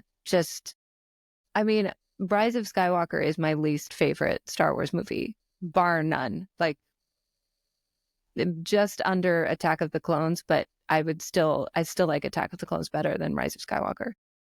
But I still watch it sometimes because it's Star Wars and there's still things about it that I love. And the more I talk to people who do love Rise of Skywalker, the more I find things to enjoy about it. There are still things that I will never forgive about that movie, like Palpatine. many, many things. But Palpatine. But that's okay. And it's okay for someone else to love it because of the different reasons that they love it. I was not super fond of The Last Jedi. There are parts about it that I love. There are parts about it that I'm like, I can't see past this. I can't forgive that. But I know a lot of people more and more every year that is their favorite Star Wars movie. And you're one of them. This is a new piece of information I'm learning about you. I know. It has a great, very predictable but very satisfying 3-act structure. And I always love and Rian Johnson does that, and he's like, he did it in Knives Out, and then he tells you how the movie's gonna end at the beginning, and it happens, but it doesn't happen the way you thought it was gonna happen. And I kind of like that structure a lot, because The Last Jedi is kind of like a little bit of a mystery movie. I love Rian Johnson. I love Rose. I know that's also kind of controversial. I think Rose got shafted. They put her in the back in Rise of Skywalker because people hated her so much. It's a whole other it's a whole other issue. My beef with Last Jedi is that I don't believe for a second that Luke would ever even entertain the idea of cutting down his nephew. I don't buy it. In my mind, he believed that his father still had good in him, having met him in person one time. He had no relationship with his dad. He didn't know who his dad was. He met him a single time, and no one, Yoda, the wisest, no one could shake him in that resolve until the very, very end, even when his dad was like trying to kill him and cut him down with a lightsaber. Never lost faith. He's given this boy basically to raise by his sister and brother-in-law. I don't buy that he would ever, even for a second, waver. That's my one big beef with Last Jedi. Everything else I'm okay with. Look, I'm not gonna convince you. I'm not trying to do that. But I have my justification for that is that, first of all, having again read all or most of Star Wars novels from the 90s and early 2000s, they're from over there to over there, like it's all that. And those novels, Luke at one point becomes Emperor Palpatine's apprentice. Like, he kills worlds. Luke kills worlds in those movies. He becomes dark side user, and then he redeems himself. There's always he been also gets married. He also gets married. Oh, Mara Jade. I know. I love Mara Jade. Oof. They should bring her for like. I hope they bring her back, and then you have CGI Luke get married, and they have a son, and then the son pops up in the next Star Wars movie. Pull a Thrawn and just bring her into canon in a different way and be like, she's got a, I mean, even without being Luke's future wife, she has an interesting enough arc. But anyway, yeah. Sorry, you were saying about Last Jedi. The Emperor's Hand. Yeah, so he's always had that darkness within him. Like in Return of the Jedi, he force choked some Gamorrean guards at the beginning of the movie. He has purposely that black suit with a little bit of light. He has a little bit of light. He doesn't have a lot of light. So I feel like he's always struggled with darkness in him. And yes, he saw the goodness in his dad, and he wanted to redeem his dad. But that is a very youthful Luke. There is a 20-year-old, or 23 at that point, I think, year-old Luke. I know I was very different when I was 23 than now that I'm 40. So we don't know what happened, really. Like, I feel like we need more novels around that. But, like, him being disillusioned, him losing everything, him kind of, maybe he didn't see the rise of the Jedi that he wanted to see. So I think that doesn't justify him thinking about killing his nephew, but I can understand. Doesn't seem like a reach to me, because I feel like Luke is idolized as this beacon of hope, and he is to a point. But like in Andor, all our heroes have a shades of gray, and they have this dark side. You know, it's a balance. Like, I feel like Luke is really creating that balance. So I was okay with that, and I love his death in that scene, in that movie. And I am not mad at that explanation. There's actually a whole mini-sode of Jesus's podcast, Best Year Ever, where he argues for Last Jedi being the best Star Wars movie. Whether or not you agree, it's an insightful and entertaining listen. I'm like, truly, I'm not mad at it. I think there's a really strong argument either way. I love his death. There's a lot I love about that movie. I do find the slow speed space chase a little tiresome. And I do think Poe gets off pretty easily for being like directly responsible, fairly directly responsible for the death of a lot of the Resistance people, because he had this boneheaded plan because he didn't trust the woman in charge, who would have probably gotten them all out to safety without too much casualty. But, you know, I would have had him court-martialed personally, but no, they make him a general. I love Poe. What can you do? I love Poe and Finn's relationship. That should be a relationship. I hang on. I'm going to close the curtain because it's brighter outside than it was.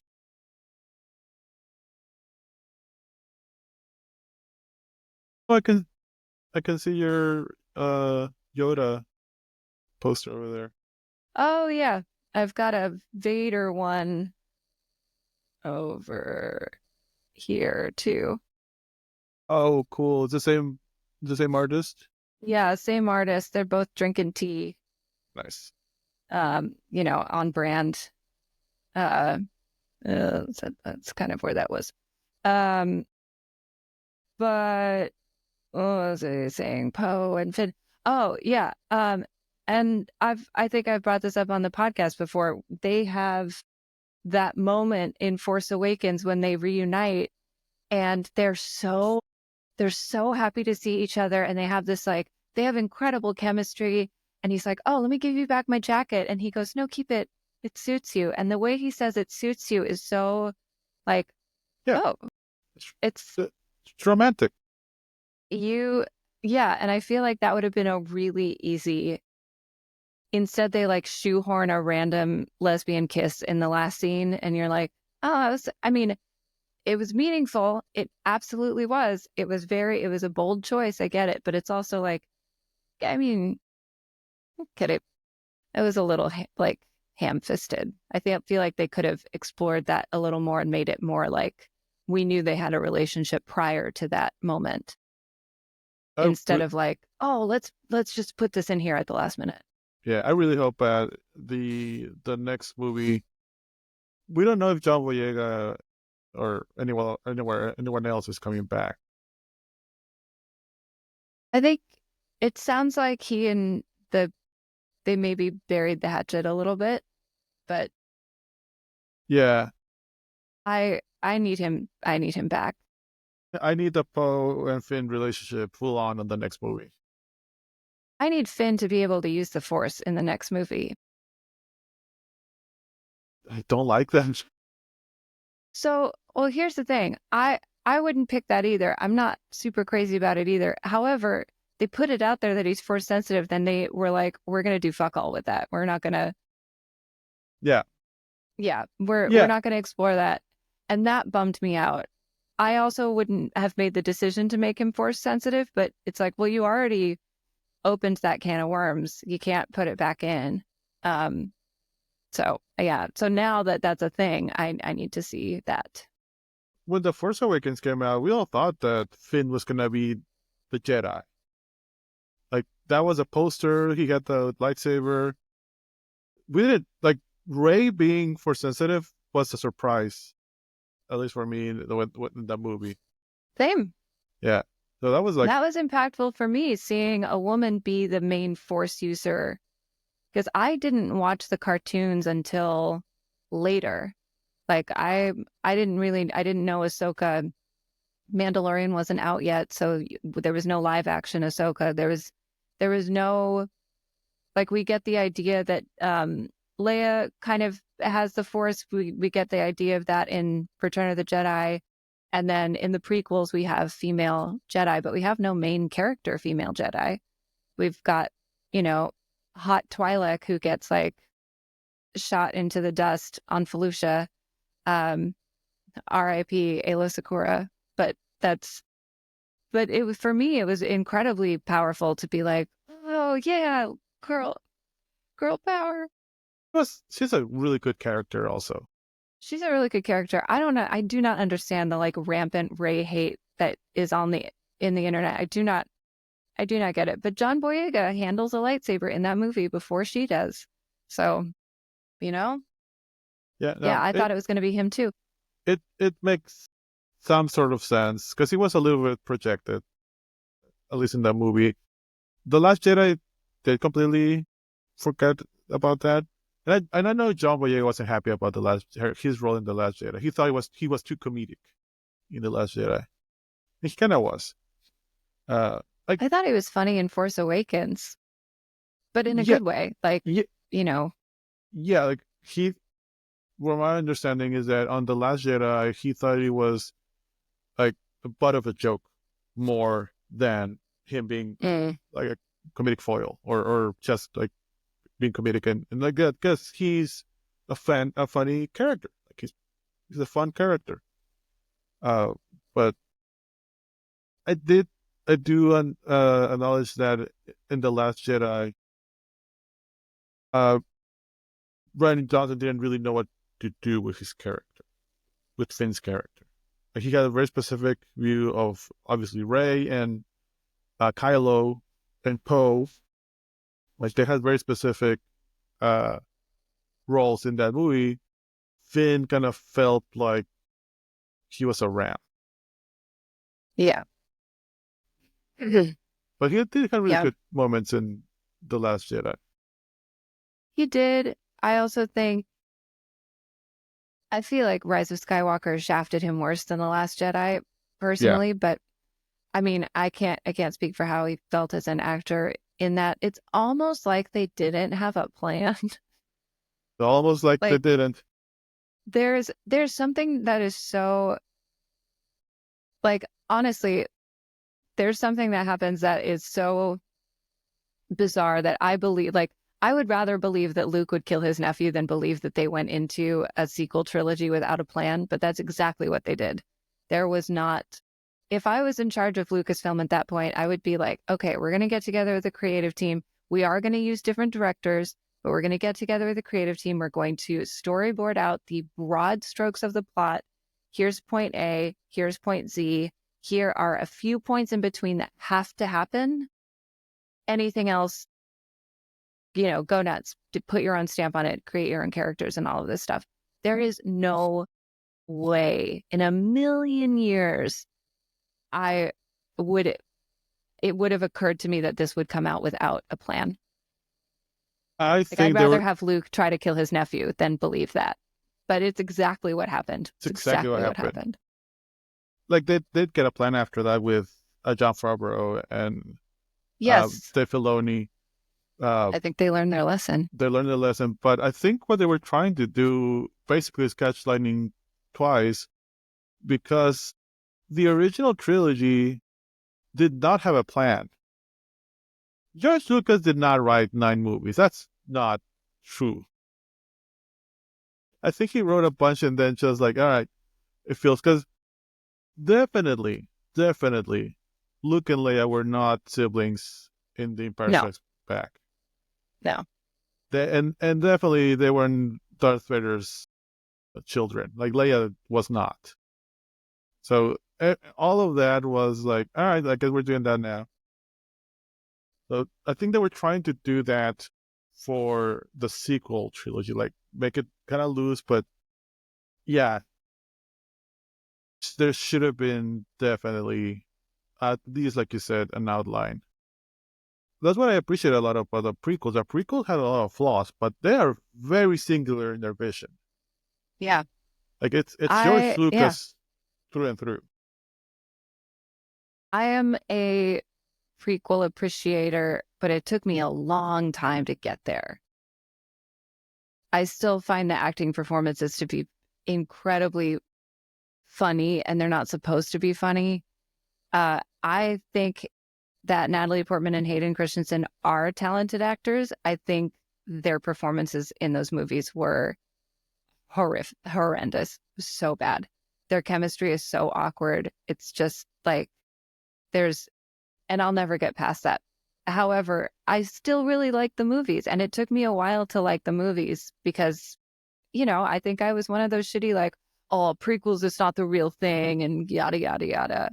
But I appreciate them now. I appreciate them quite a bit.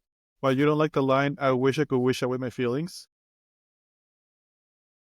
Or like their whole back and forth where he's like, you're so beautiful. And she's like, I'm only beautiful because I love you.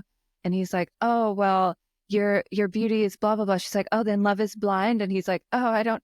And it's like trying to be witty banter, but it's not. And it means absolutely nothing. And most of that movie, she's just like doing her hair. They kind of made her a little actiony in Attack of the Clones, and then they just dialed that way back. And we're like, her character points in Revenge of the Sith are she's pregnant and then she dies of a broken heart. That's all she gets to do. George Lucas cannot write women. Sorry, he cannot.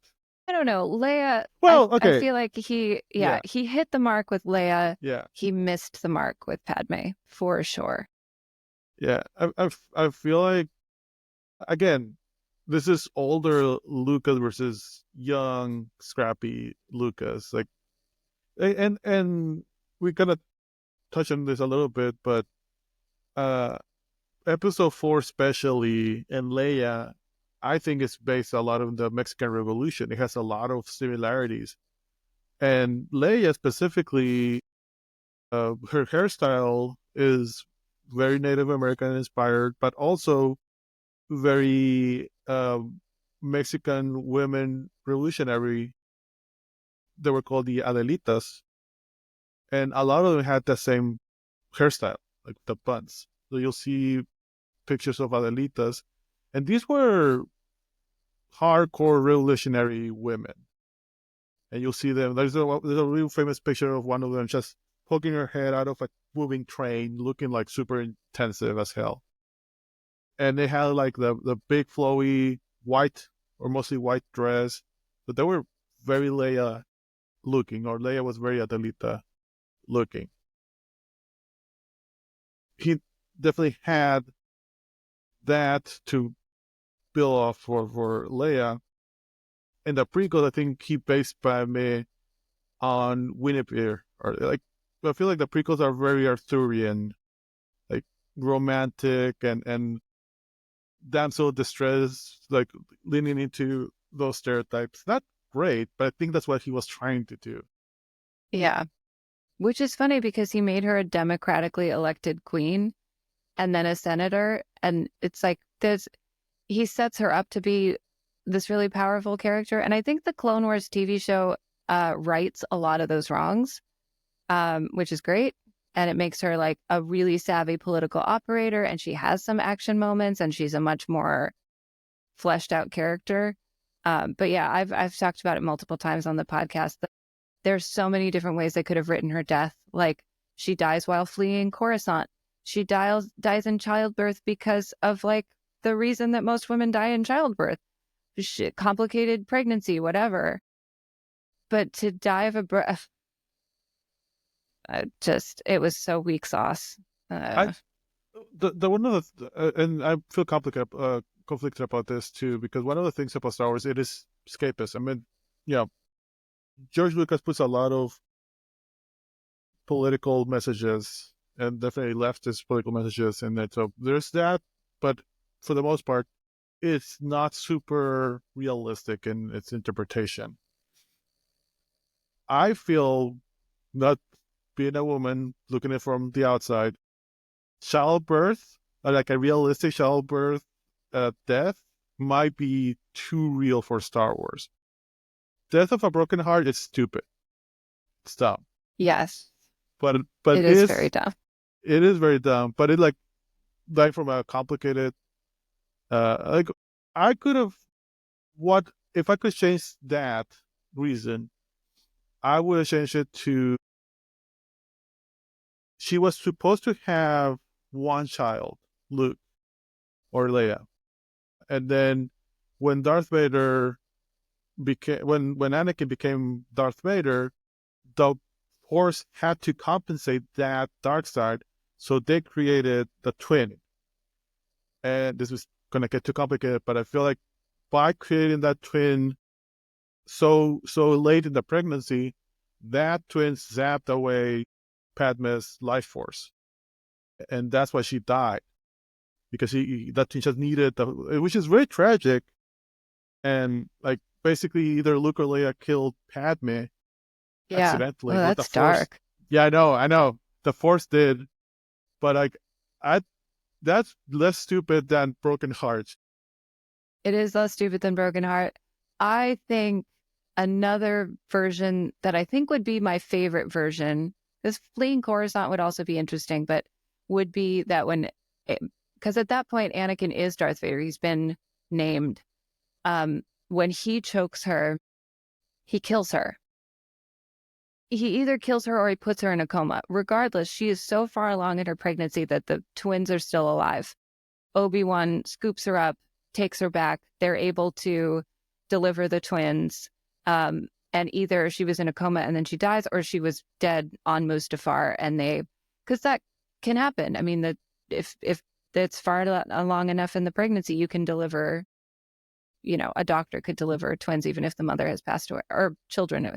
Anyway, it's also dark.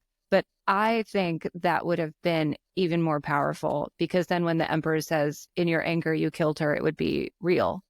And he thinks it's real, and he carries that guilt around with him forever. But, I why not make that actually what happened?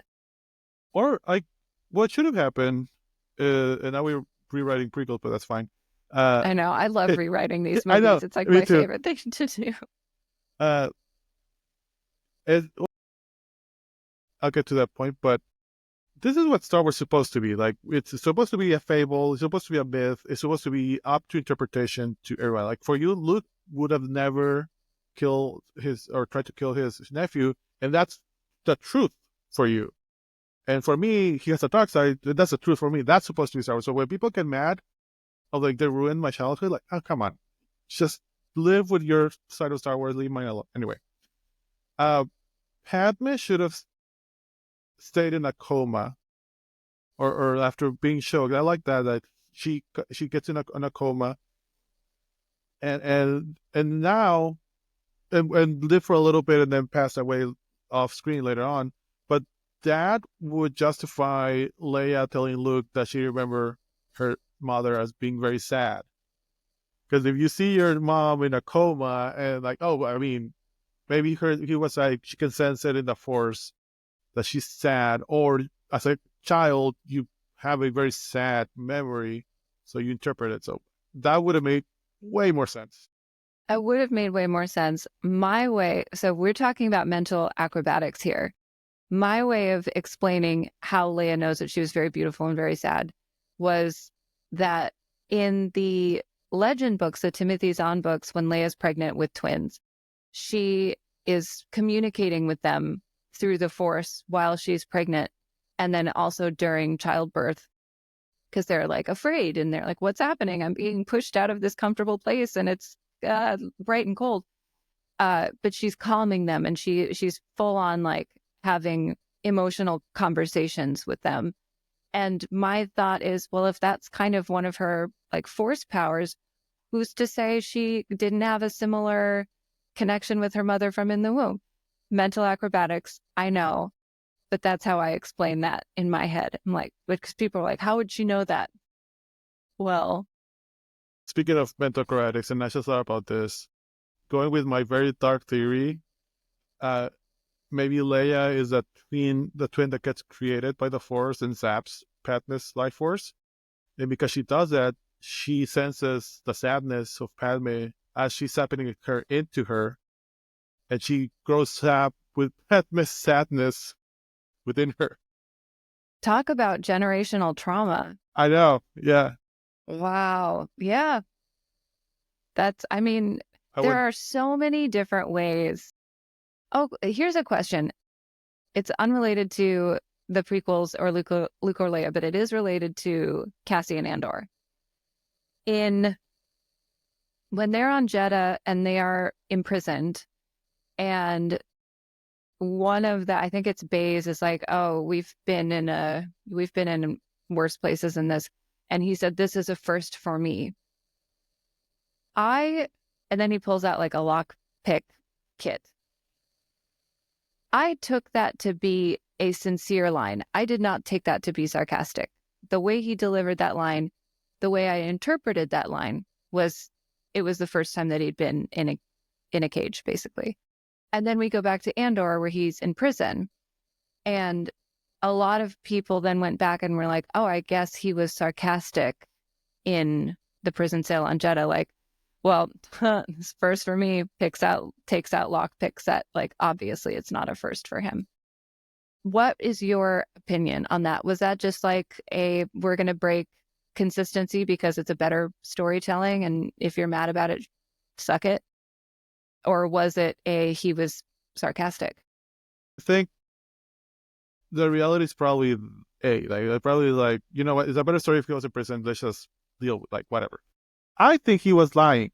I think it wasn't sarcastic, but he was saying I've never been in prison, just because he's still gauging everyone else's like personality. He still doesn't trust anyone. He's kind of like been just in prison by these two monks, basically, with these two monks, and so he doesn't know these people. So they want. I when I would work security, I did something similar. With I was the dumbest person in the world, and when I acted like I didn't know what was happening, people will steal easier in front of me or around me. Like they will lower their guard, and he's an idiot. He will never catch me. And then I would catch. So I feel like he's doing something similar. Like he's trying to portray this very naive, like this is my first time here, man. To get other people's guard lowered, and then he starts like, all right, we need to get out. He needs to drop the lie pretty quick, but I feel like he was lying. They don't want him to know who he is.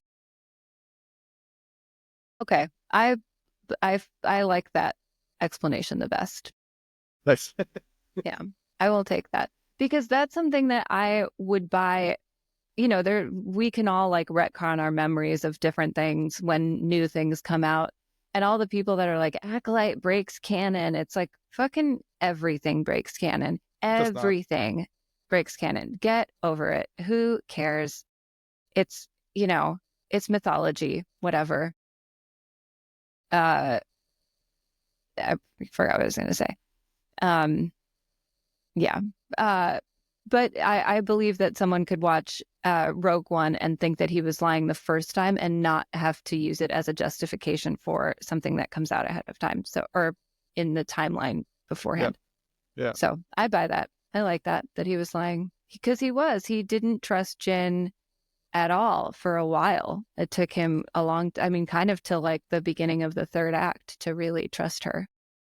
No, as speaking about people being mad about breaking canon and things like that, I remember people being mad when Darth Vader made his joke in Rogue One, and he tells Krennic, "Don't choke on your aspirations." I was like, that is classic Darth Vader. Darth Vader had jokes in the original trilogy. Like when my dad and my in jokes is like we always joke about the scene of Return of the Jedi where Darth Vader comes into the Death Star and it's telling the Moff, I forget his name, you need to get this shit done, you're behind schedule. And he's like, well, some people are less forgiving than I am, meaning that the Emperor's coming. And I was like, I need more men. And that always, like, there's a lot of sarcasm behind Vader's voice when he's delivering those lines. Like, he's intimidating, but he's always cracking jokes. And I like that you can see Anakin in those moments. Yes. I don't know if he's trying to be funny. I think he's being funny without trying to be funny because I think Anakin is the same way. He's like, yeah, I think they're both kind of humorless characters, but they do things that are funny. But yeah, I mean, the choke on your aspirations is definitely like that's a singer. Pun. I feel like Anakin had jokes too. I can't remember one, but he did. I don't think they were very funny, but I think he tried. I think he tried to be funny.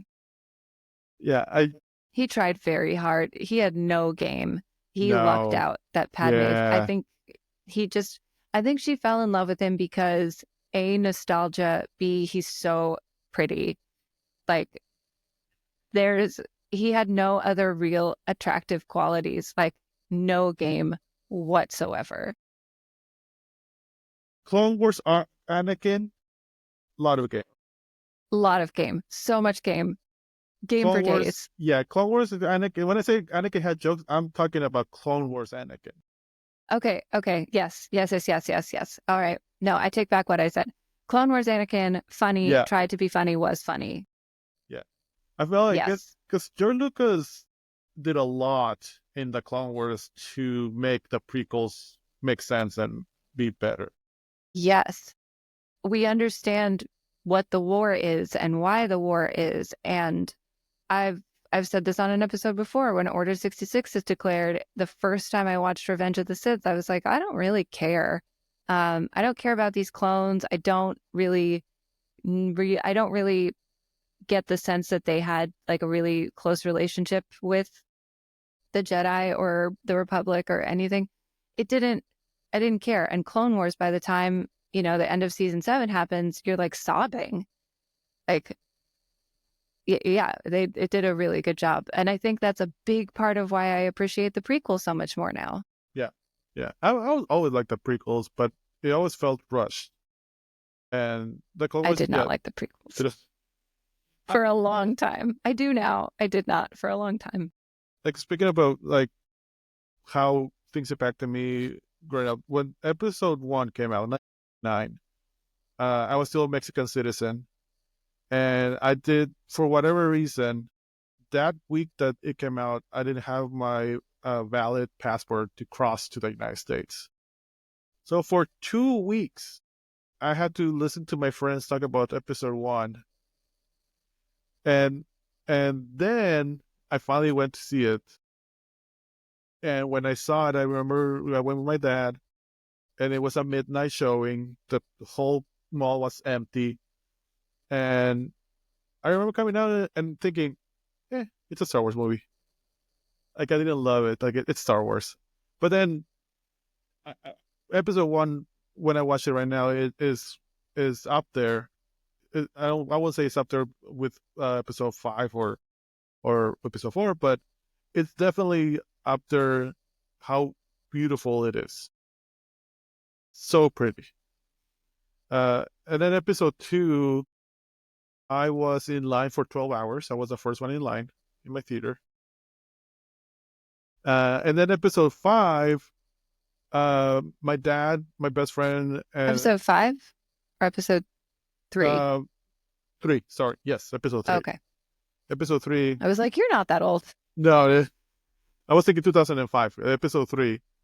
My dad, my best friend, and myself, we drove from Juarez to LA for the premiere. Wow. 16 That's hours. dedication. Yeah, 16 hours. Got there, and then I went directly to get in line. My dad and my best friend happened to be in a mall next door in Santa Monica Boulevard, and outside of the Jimmy Fallon Theater, where their name is here, Audioslave played a free concert, like outdoor concert, and they went there and watched Audioslave while I stayed in line. I was like, I'm here for Star Wars. I couldn't have missed Audioslave, but I'm here for Star Wars. That is very cool. Yeah. So I've always had very strong feelings for the prequels. I still saw Phantom Menace. I saw all of the prequels in the theater multiple times. I was Revenge of the Sith came out the year I graduated high school. So I remember going and like paying my own money to go see it because, it was still Star Wars, and I still, even though I say I didn't like the prequels, I still rewatched them. I still owned them on DVD, and would watch them, over and over again, even though I didn't really like them that much. But I also, the waiting in midnight, my parents taking us to wait at midnight, even though I was 12, my brother was 9. And we were not like a stay up late family. It was a big deal. Yeah. But yeah, I feel like we're missing that. We're missing, because even the Clone Wars, they came out with that movie first in 2008. And that was the first time me and my wife, we were just married earlier that year. And that was the first time that we went to the theater to watch a movie at midnight. We went to the premiere, and that was like a big event. and like I feel like after Rise of Skywalker, pandemic, and everything being on Disney Plus, I cannot wait for the next Star Wars movie. Like, I'm very excited for Star Wars Celebration. We're gonna be there, and I hope they have a teaser or something. They must. I mean, they're gonna do some cool shit. I'm sure of it. I hope, because I'm like dying to go to a premiere. Like, honestly, they the Acolyte could have been like a little, the first few episodes be in the theater. Like, I feel like that could have really done well in the theaters. The same with Mandalorian. Obviously, I don't know the logistics behind it, but what is stopping them from premiering shows in the theaters that like they premiered the Clone Wars in the theater? Yeah. No, I think that's a really good point. They did show, at least in LA, at a couple theaters, they showed episode 5 of Ahsoka, whichever one Filoni actually directed, the one that Anakin shows up in and you get all the flashbacks and stuff. They showed that in theaters. It sold out in about 4 seconds, so I wasn't able to go. But I think there's a lot to what you're saying. And when Phantom Menace re-released this year for the 25th anniversary, and we got tickets, and you don't really have to wait in line anymore because it's assigned seating, like at every theater, which didn't used to be a thing. But, taking the stepkids, and, it was Sage's first time seeing it at an age when he could remember, because he's 7, and he had seen them like at the house, but nothing, you don't really like retain stuff when you're 4 or 3.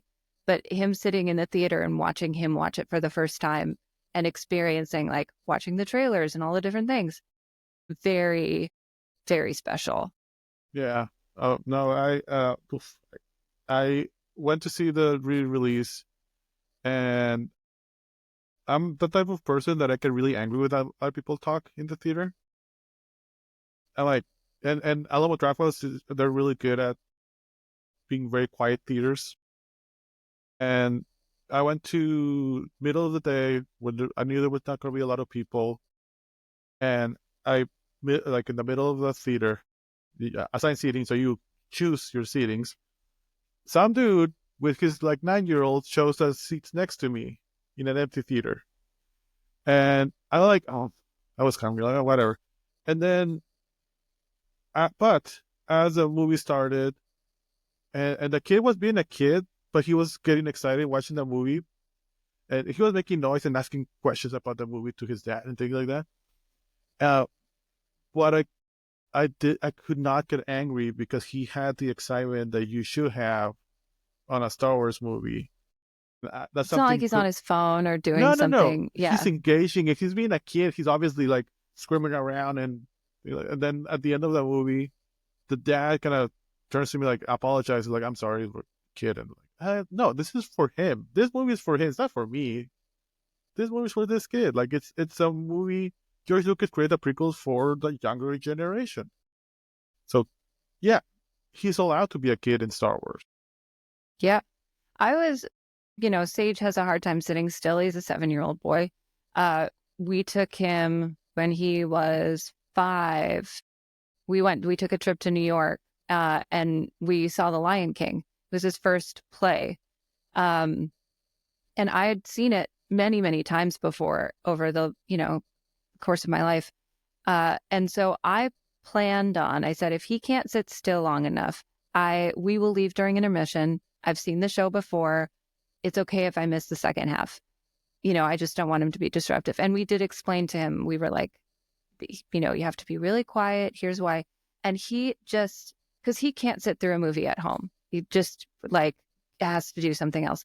But he was just in his seat, silent.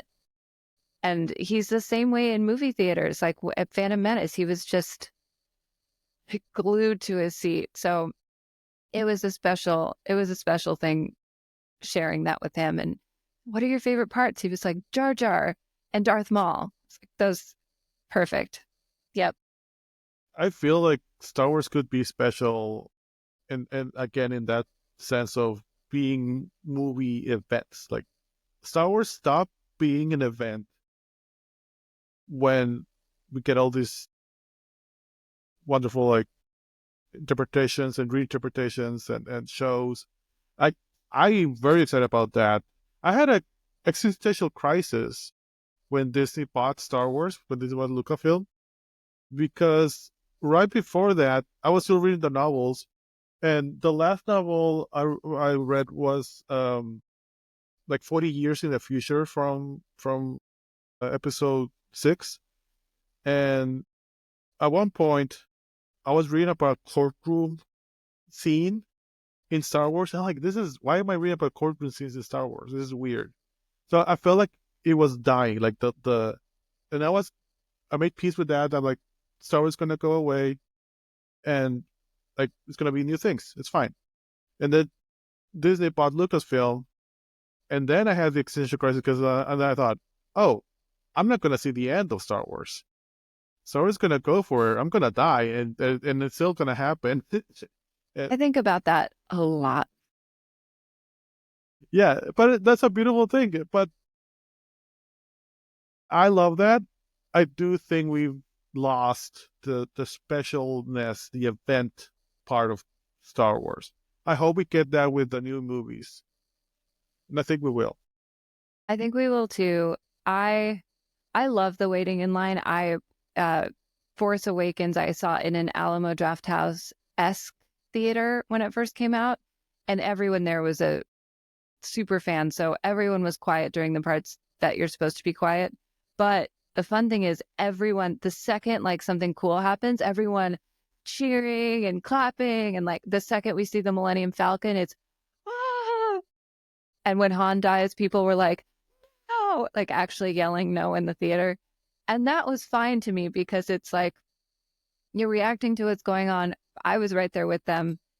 But talking in a movie, it's not allowed. It's You remember the reactions. On episode 1, and like I said, I went to like a midnight showing, so there were not a lot of people, but there was a couple of people there. And when Captain Panaka reads R2-D2's serial number, and he reads it like we're in the spaceship, and he reads it like very like R2-D2, Your Highness. Everyone cheered. They were like, yeah. Yep. I remember Darth Maul's second saber coming out and everyone losing their shit. Just like coolest. When that movie came out, I was 15, 16, and I think the next year after that, we went on our high school graduation trip to Florida. So we went to Disney. So they used to, it wasn't Star Wars Land, but they had Star Wars stuff. And I bought like a Darth Maul's double lightsaber. And so you're 16, you're trying to be super cool. Like, nah, I'm a grown up. Don't do that. But one of my friends, he has like no sense of self-awareness. He just is. And he, in the middle of the airport, we were ready for our flight. He grabs my lightsaber and he just starts twirling it. And I was embarrassed for a second, but then like, oh, okay, I want to do that now. So, like, that's playing a lightsaber is very fun. Yes. Yeah. I'm a big fan. I remember when I was young, I mean, up until like, I guess when Force Awakens came out, it wasn't that cool to be a big Star Wars fan. Like, especially in high school, it was not, you weren't cool if you said like, may the fourth be with you. People were like, so nerdy, and nerdy wasn't a good thing. And, you know, I definitely like kept it quiet because I went to all girls schools for a while and it was very cliquey and like, it wasn't cool. And now it's such a larger fandom, which on the one hand is great. On the other hand, is kind of frustrating, but it's like no one thinks that you're bad nerdy.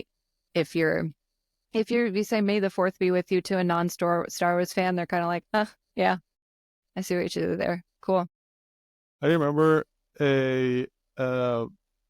episode 2, yeah, so on episode 2, behind the scenes, and they're interviewing Ewan McGregor, still very young Ewan McGregor. And you wouldn't believe of Ewan McGregor right now, but in that interview, someone asked him like his interactions with fans and stuff, and he said like, "Oh, some nerd told me maybe the first movie with you. That was just weird. What is that?" Like that was the attitude back then. Obviously, And it's funny because 180. he was a big Star Wars fan, so it's like he was trying to make himself seem cooler than he was. Yeah.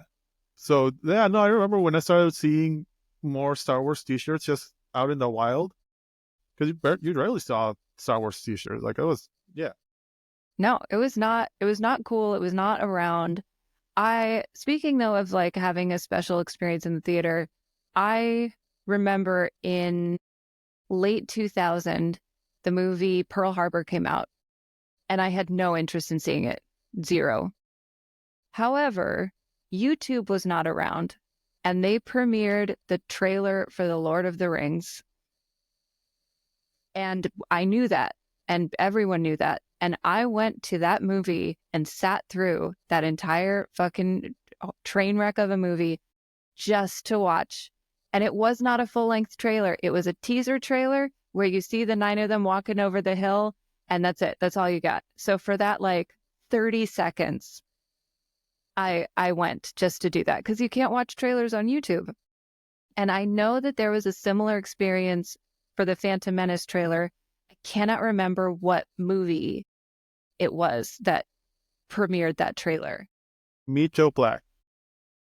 I went to see. Okay, then I was not seeing that when I was 11. I went to see Meet Joe Black just to watch the Phantom Menace trailer, and I watched the trailer, and then I left the theater. That's hysterical. I was not watching Meet Joe Black when I was 11. It was because eventually they'll play it in front of multiple movies. I would have seen it in front of a different movie. But it's so funny that I have that memory of Pearl Harbor. I don't have the memory for Phantom Menace, which is a bummer. We're going to take a break. We'll be right back with more Tea Time on Tatooine.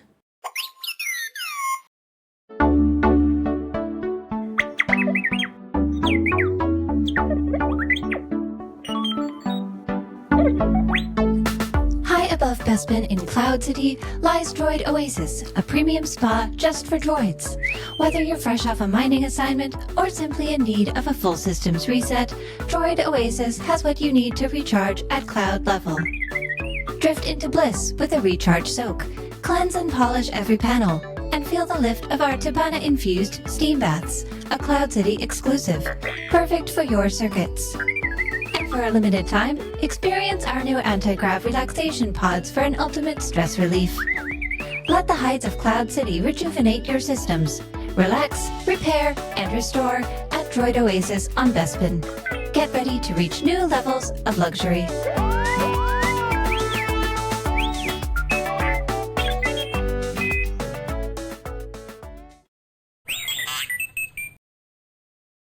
Because yeah, like there was definitely 1998. Like I remember going to the local library at the university, going to the computer lab where there used to be computer labs, and then waiting for like half an hour for the very pixelated episode 1 trailer to download, like super tiny here.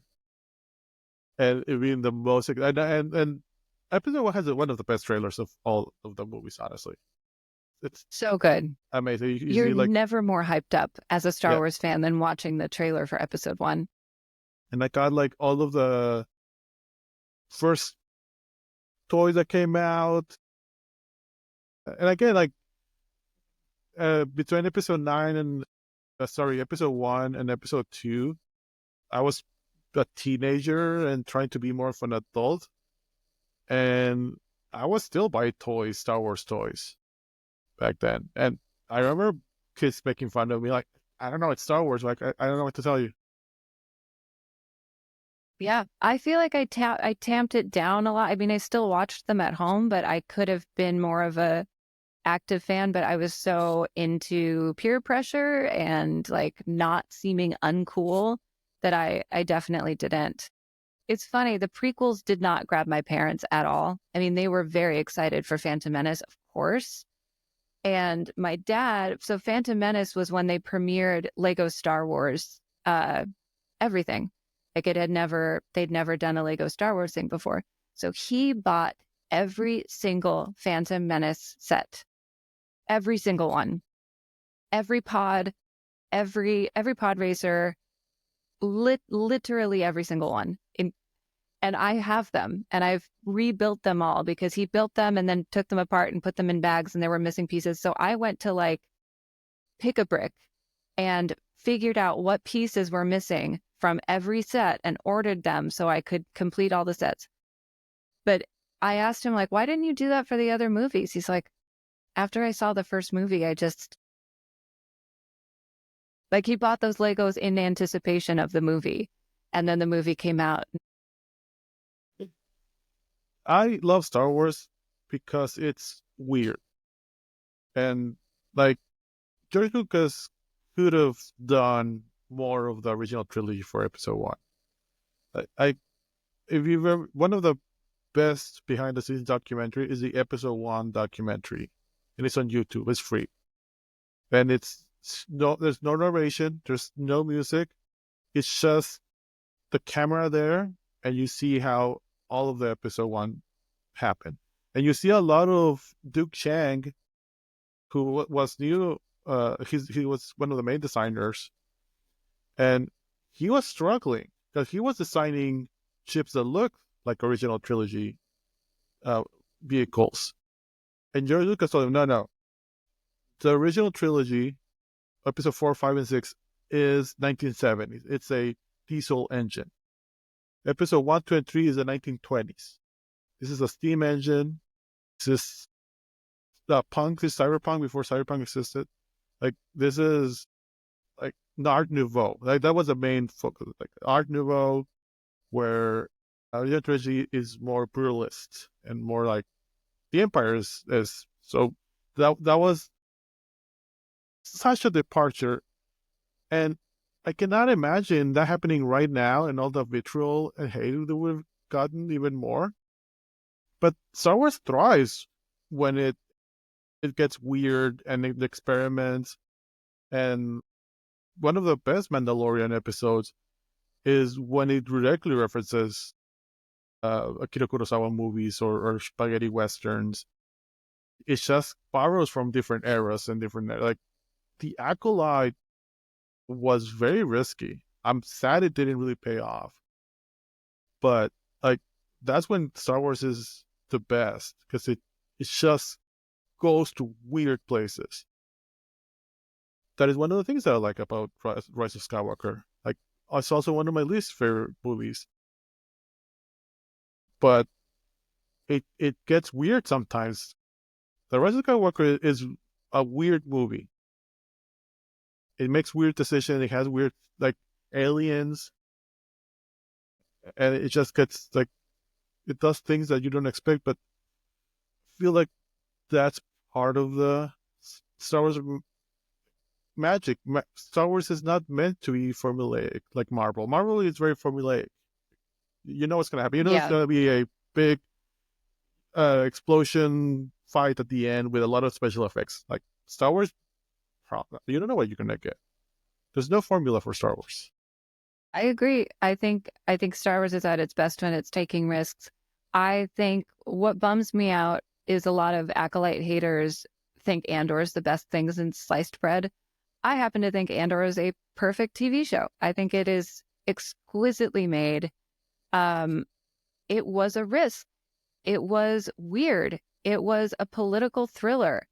That is not It had no lightsabers. That was a really bold choice. I get that. Like, but they then say Acolyte is too weird. Star Wars shouldn't be taking those kind of risks. And it's like, bro, you, like, Andor is your favorite show, and that was a crazy risk. You just didn't like what the risk was. It was just a different kind of risk. It wasn't for you. It wasn't for you. And, don't be a dick. But I just want to point out that you said that Andor has no lightsabers, and that's including Luthen's cane. So you just confirmed that Luthen doesn't have a lightsaber. It has so... no ignited lightsabers. I amend that. I'm taking it back. It has no ignited lightsabers. Okay. Yes, I can neither. I mean, we don't know if he has a lightsaber in there or not. We don't know.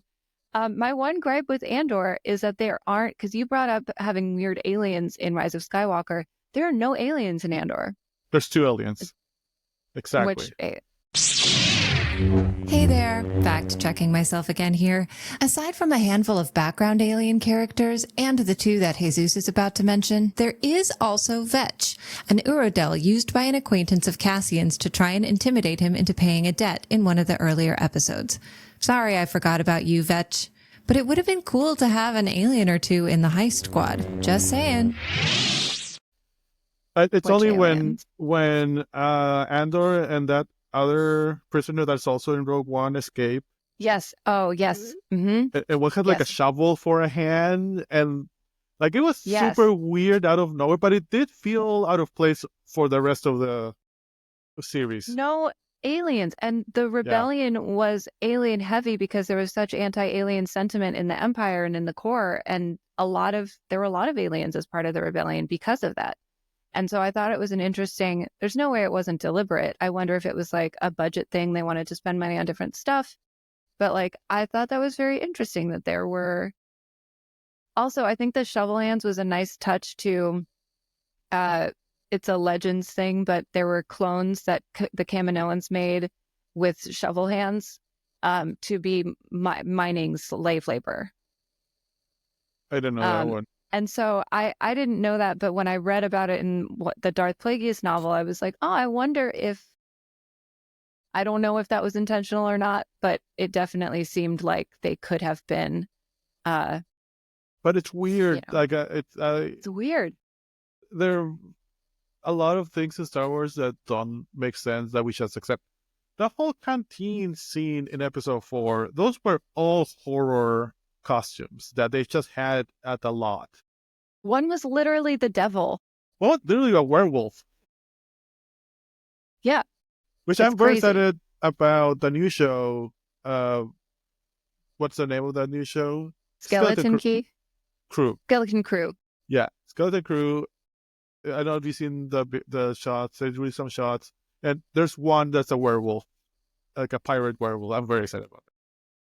I think people are upset about that too already before it starts. And it's like, they're like, it's a kid's show. It's like, yes, it is. But who cares? Andor is a more adult show than most Star Wars has different flavors. I love Young Jedi Adventures. I think it's a fantastic show.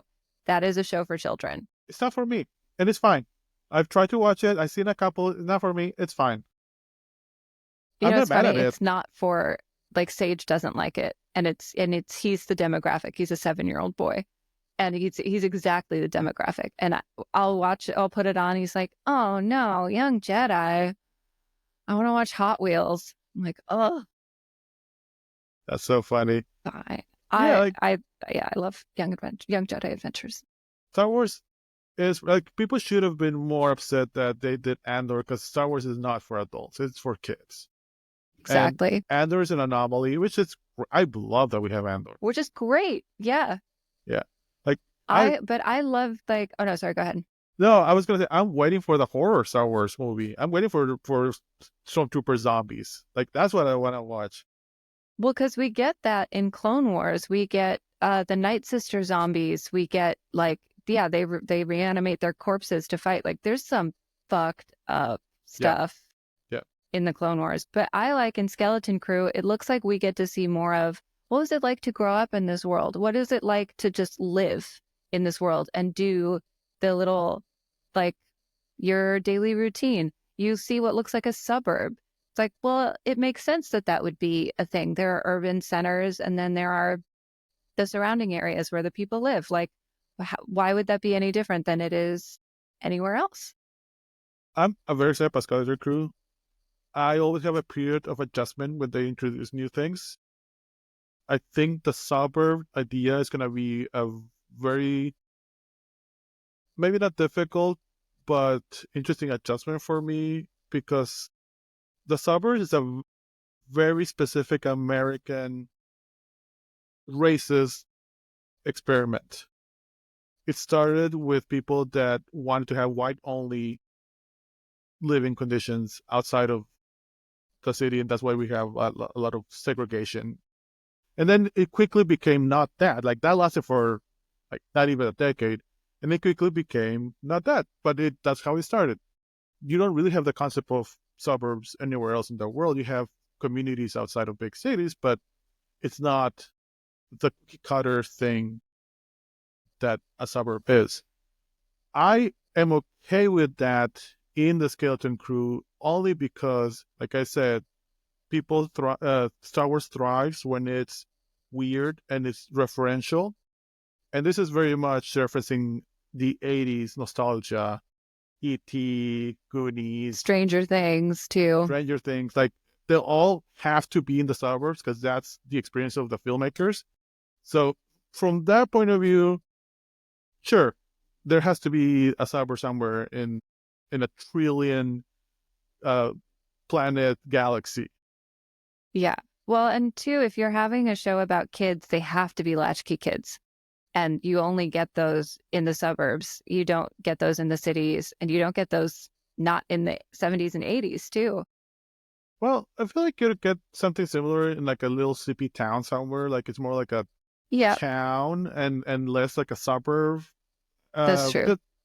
But because it's directly referencing the 80s, that's why it has to be a suburb. It's that there's a purpose for the suburb location.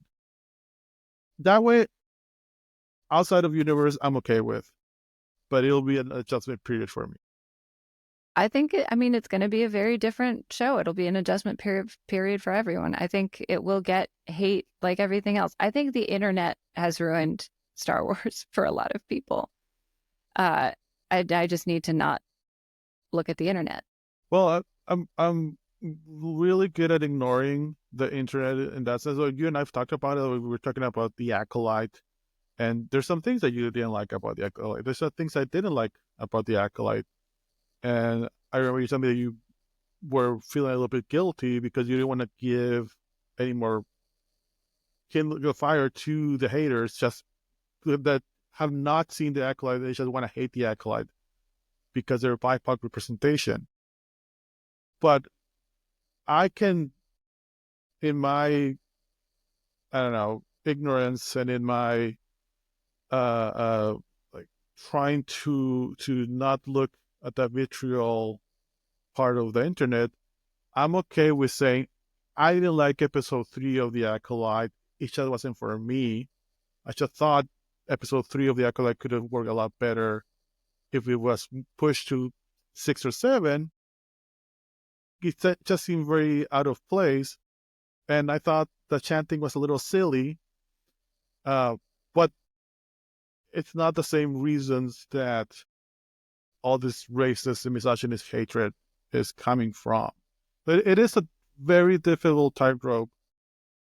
But I don't want that hate to take away from my enjoyment or lack thereof of Star Wars. There's things of Star Wars I don't like.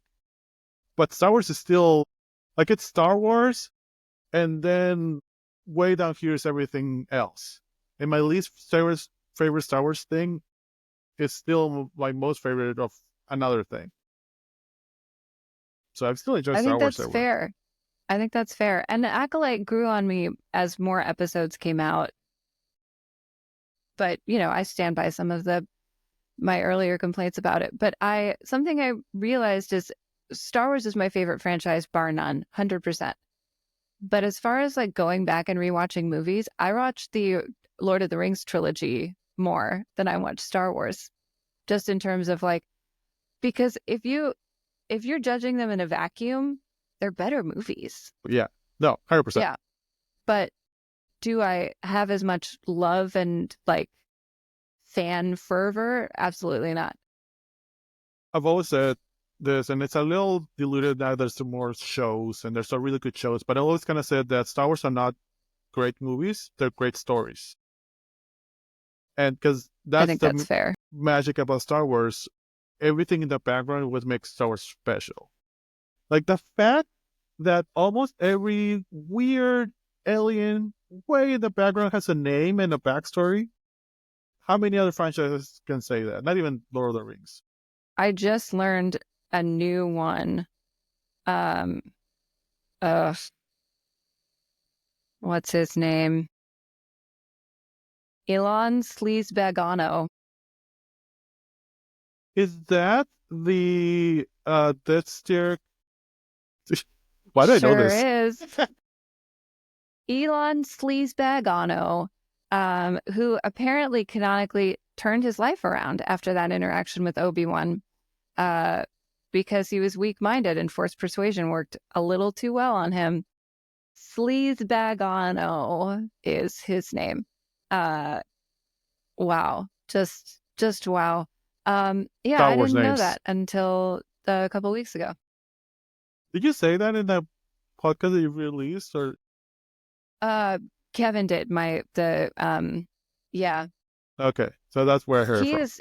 He is a deep nerd. Like, yeah, I mean, that it's been so much fun going through Darth Plagueis, because you're talking about the horror movie. This is the horror movie. Oh, I like Like, that. I haven't seen that cover. It's a cool cover. I hadn't seen it either, but the other one was like $80 to get with the cover that I was used to seeing, and I went, no, that's nonsense. But like, I'll talk about it in the episode that comes out on Wednesday, because that's where you get into the chapters. But there's a violent, a couple, but like a specifically violent altercation that happens that is so like hard R, limbs being torn apart, fists going through armored torsos, people being atomized. I mean, it's truly like, and you're in this Nice. situation that seems very calm and sedate, and then all of a sudden someone is decapitated, and you could like, wait, I have to reread the sentence to go, is decapitate? What? And then all of a sudden all this shit happens, and you're like, and I want that movie or TV show. So whenever they do Plagueis stuff, because they have to, he's so fucking cool. I want it to be TVMA or rated R. Like, it has to be, because it's about the Sith and they do some really messed up stuff. And he's like working in a lab and impregnating creatures, trying to create Force babies, and like, it's disturbing, and it should be. So yeah, I want the horror thing for sure. I would be happy with like an anime horror Star Wars. That would be very cool. Like, I don't know if you've seen Devilman, but if you're squeamish, don't watch that anime. It's Devilman. There's a I'm gonna write that remake down. and there's the original. Both are very fucked up. Like, either are bad. But Okay, I'm writing that down. there's a lot of things in Yeah, anime I that you get can. squeamish kind of, but not that squeamish. Me neither. I don't like gore just for gore's sake, which Devilman is a lot of that. But I feel like you can do a lot of exaggerating body horror things in anime that you can't really do in live action. Well, we're currently aside from Young Jedi, there's no animated show going on right now. So there's totally room for a new animation style and having like an anime Darth Plagueis show. Yeah. That can be that kind of hyper violent thing. And I wouldn't be mad at that at all, actually. What was the last one?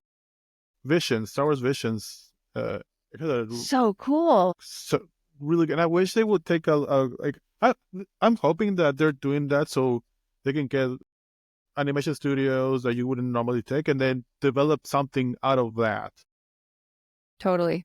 And I almost felt like maybe this is an audition for these different studios to do that stuff, because I really want the Rebel Pilots show that takes place kind of concurrently with Rebels, where there's Omega as a, older teen, maybe young 20s. Yeah. There's or she'd be like, yeah, young mid-20s at that point. There's Sabine. They're like the X-Wing pilots. I want the X-Wing Squadron TV show, and I want adult Omega. And it doesn't have to be live action, but it can be. That's what I want. And she's kind of force sensitive. Maybe. She is. Well, because we now know there are like different shades of it, and you can be force sensitive, like a conductor of a high count midichlorians without actually exhibiting powers. Yeah. Which So makes sense to me. makes sense to me too. What Yeah. What did you think about the midichlorians when that kind of got revealed In Bad Batch? in episode 1? Oh, Like back in the day.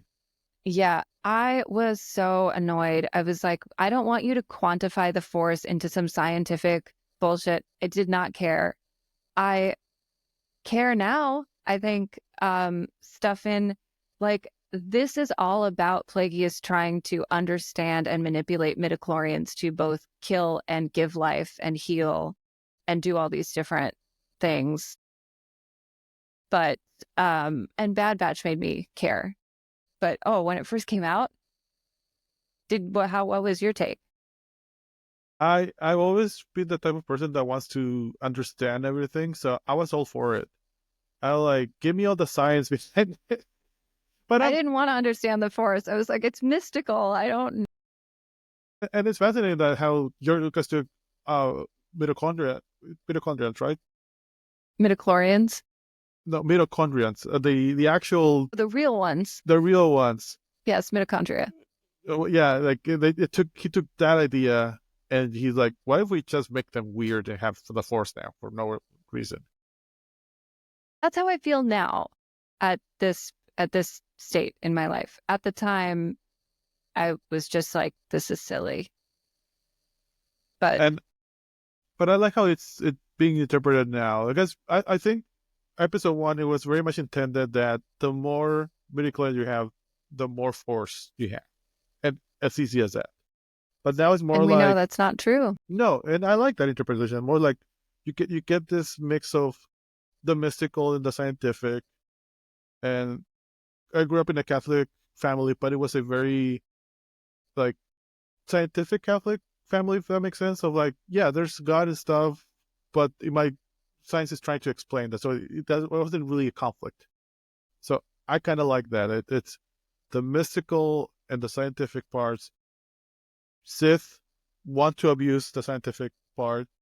The Jedi abuse the mystical part. Like it's 100% a cult. So again, that's that balance. Like, what's the balance between those two?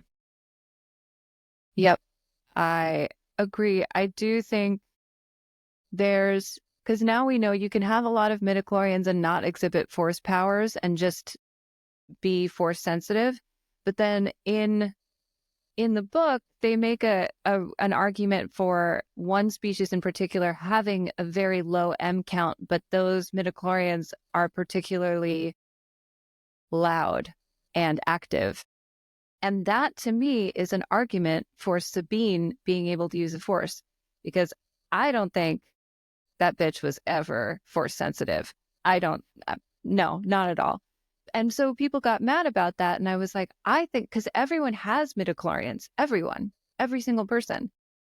Some people have more than others, but through training and discipline and years that we didn't see how long they were together, but like years of working at it, she was able to train the limited midichlorians that she had to activate.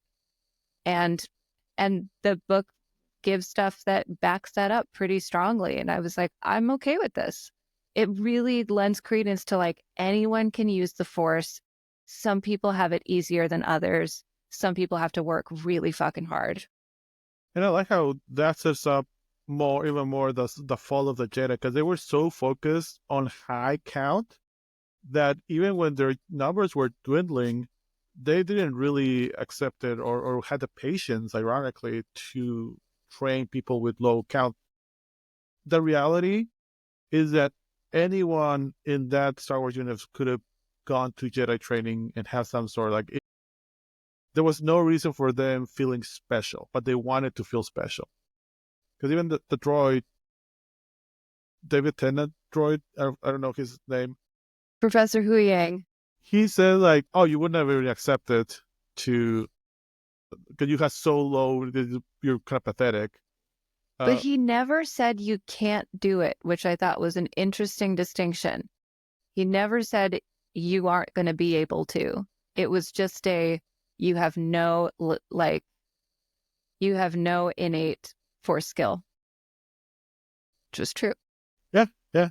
But, and just going back to The Last Jedi, this is one of my favorite lessons of The Last Jedi, that everyone has a force because you see Broom Kid.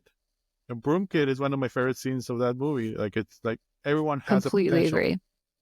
Yeah. And that was one of the reasons I disliked Rise of Skywalker so much, was because I loved that Rey was no one. I loved that Rey was truly just a scavenger from a junk planet, and that was it. I loved that. And then Rise of Skywalker just yanks the rug out from under you, and you're like, oh, Yeah, I didn't like that. you gotta be it. Yeah, I didn't like that either. But yeah, midichlorian stuff is cool now. I think it's really fascinating. Yeah. Have you read any of the High Republic stuff? Yeah. I can see it. But it's all of those books. Oh, okay. All So those. you've read Into the Dark? Uh, It was one of the YA novels. I think it was Yes. the first one. yes, I read that. So Reith doesn't have really strong natural force ability, Yes. and has a complex about it, of course, but he compensates by working extra hard, and therefore is a standout student and he's really good at what he does because he works so hard. That he might not have been accepted in prequel era times. Yeah, because High Republic times, there was still very accepting and very much, if you want to train to the Force, let's work on it. By the time of the prequel era, they were like more militant and more like, we just need strong Gatekeepy. warriors. Yeah. Yep. I just realized we've been talking almost 3 hours. I know. My stomach is making really loud noises. Mine I is need to too. eat something. Yeah. I don't know what the theme of this episode is going to be.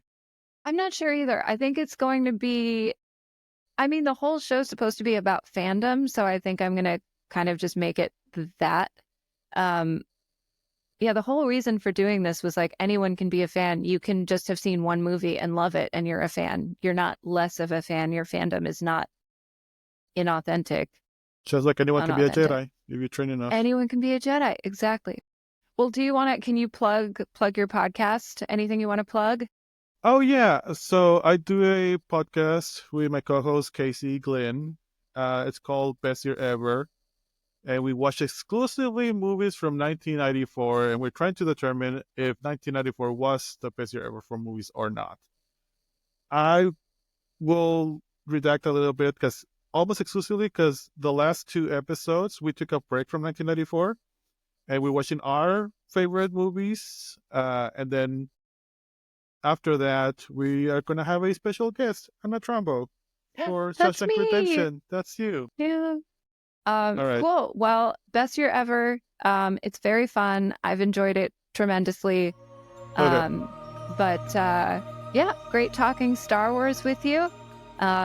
Same. May the Force be with you. Que la fuerza with you. Que la fuerza te acompañe. Bye. Wait, say that again. Que la fuerza te acompañe. What he said.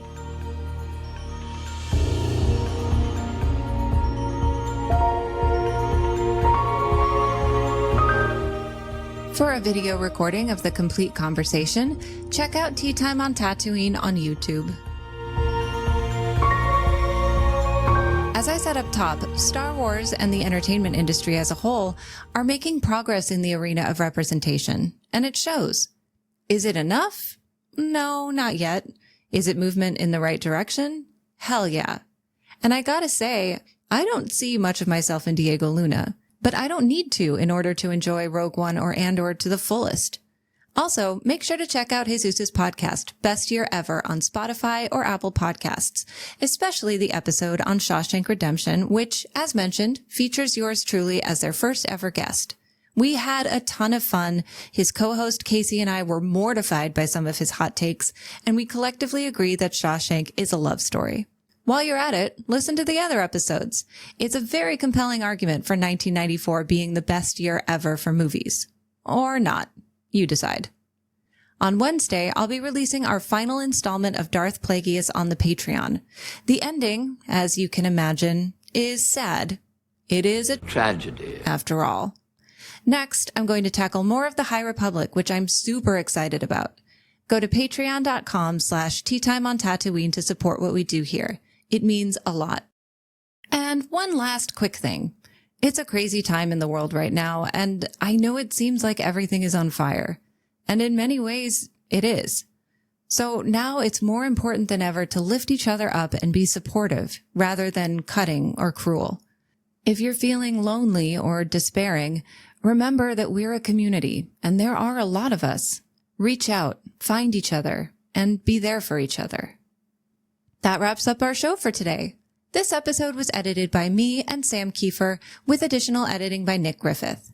All show artwork is by Krishna Shetty, and the theme song is by Mike Barnett. Special thanks to Sam for producing.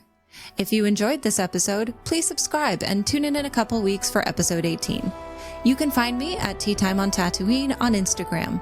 I'm Anna Trumbo. And remember, the Force will be with you. Always.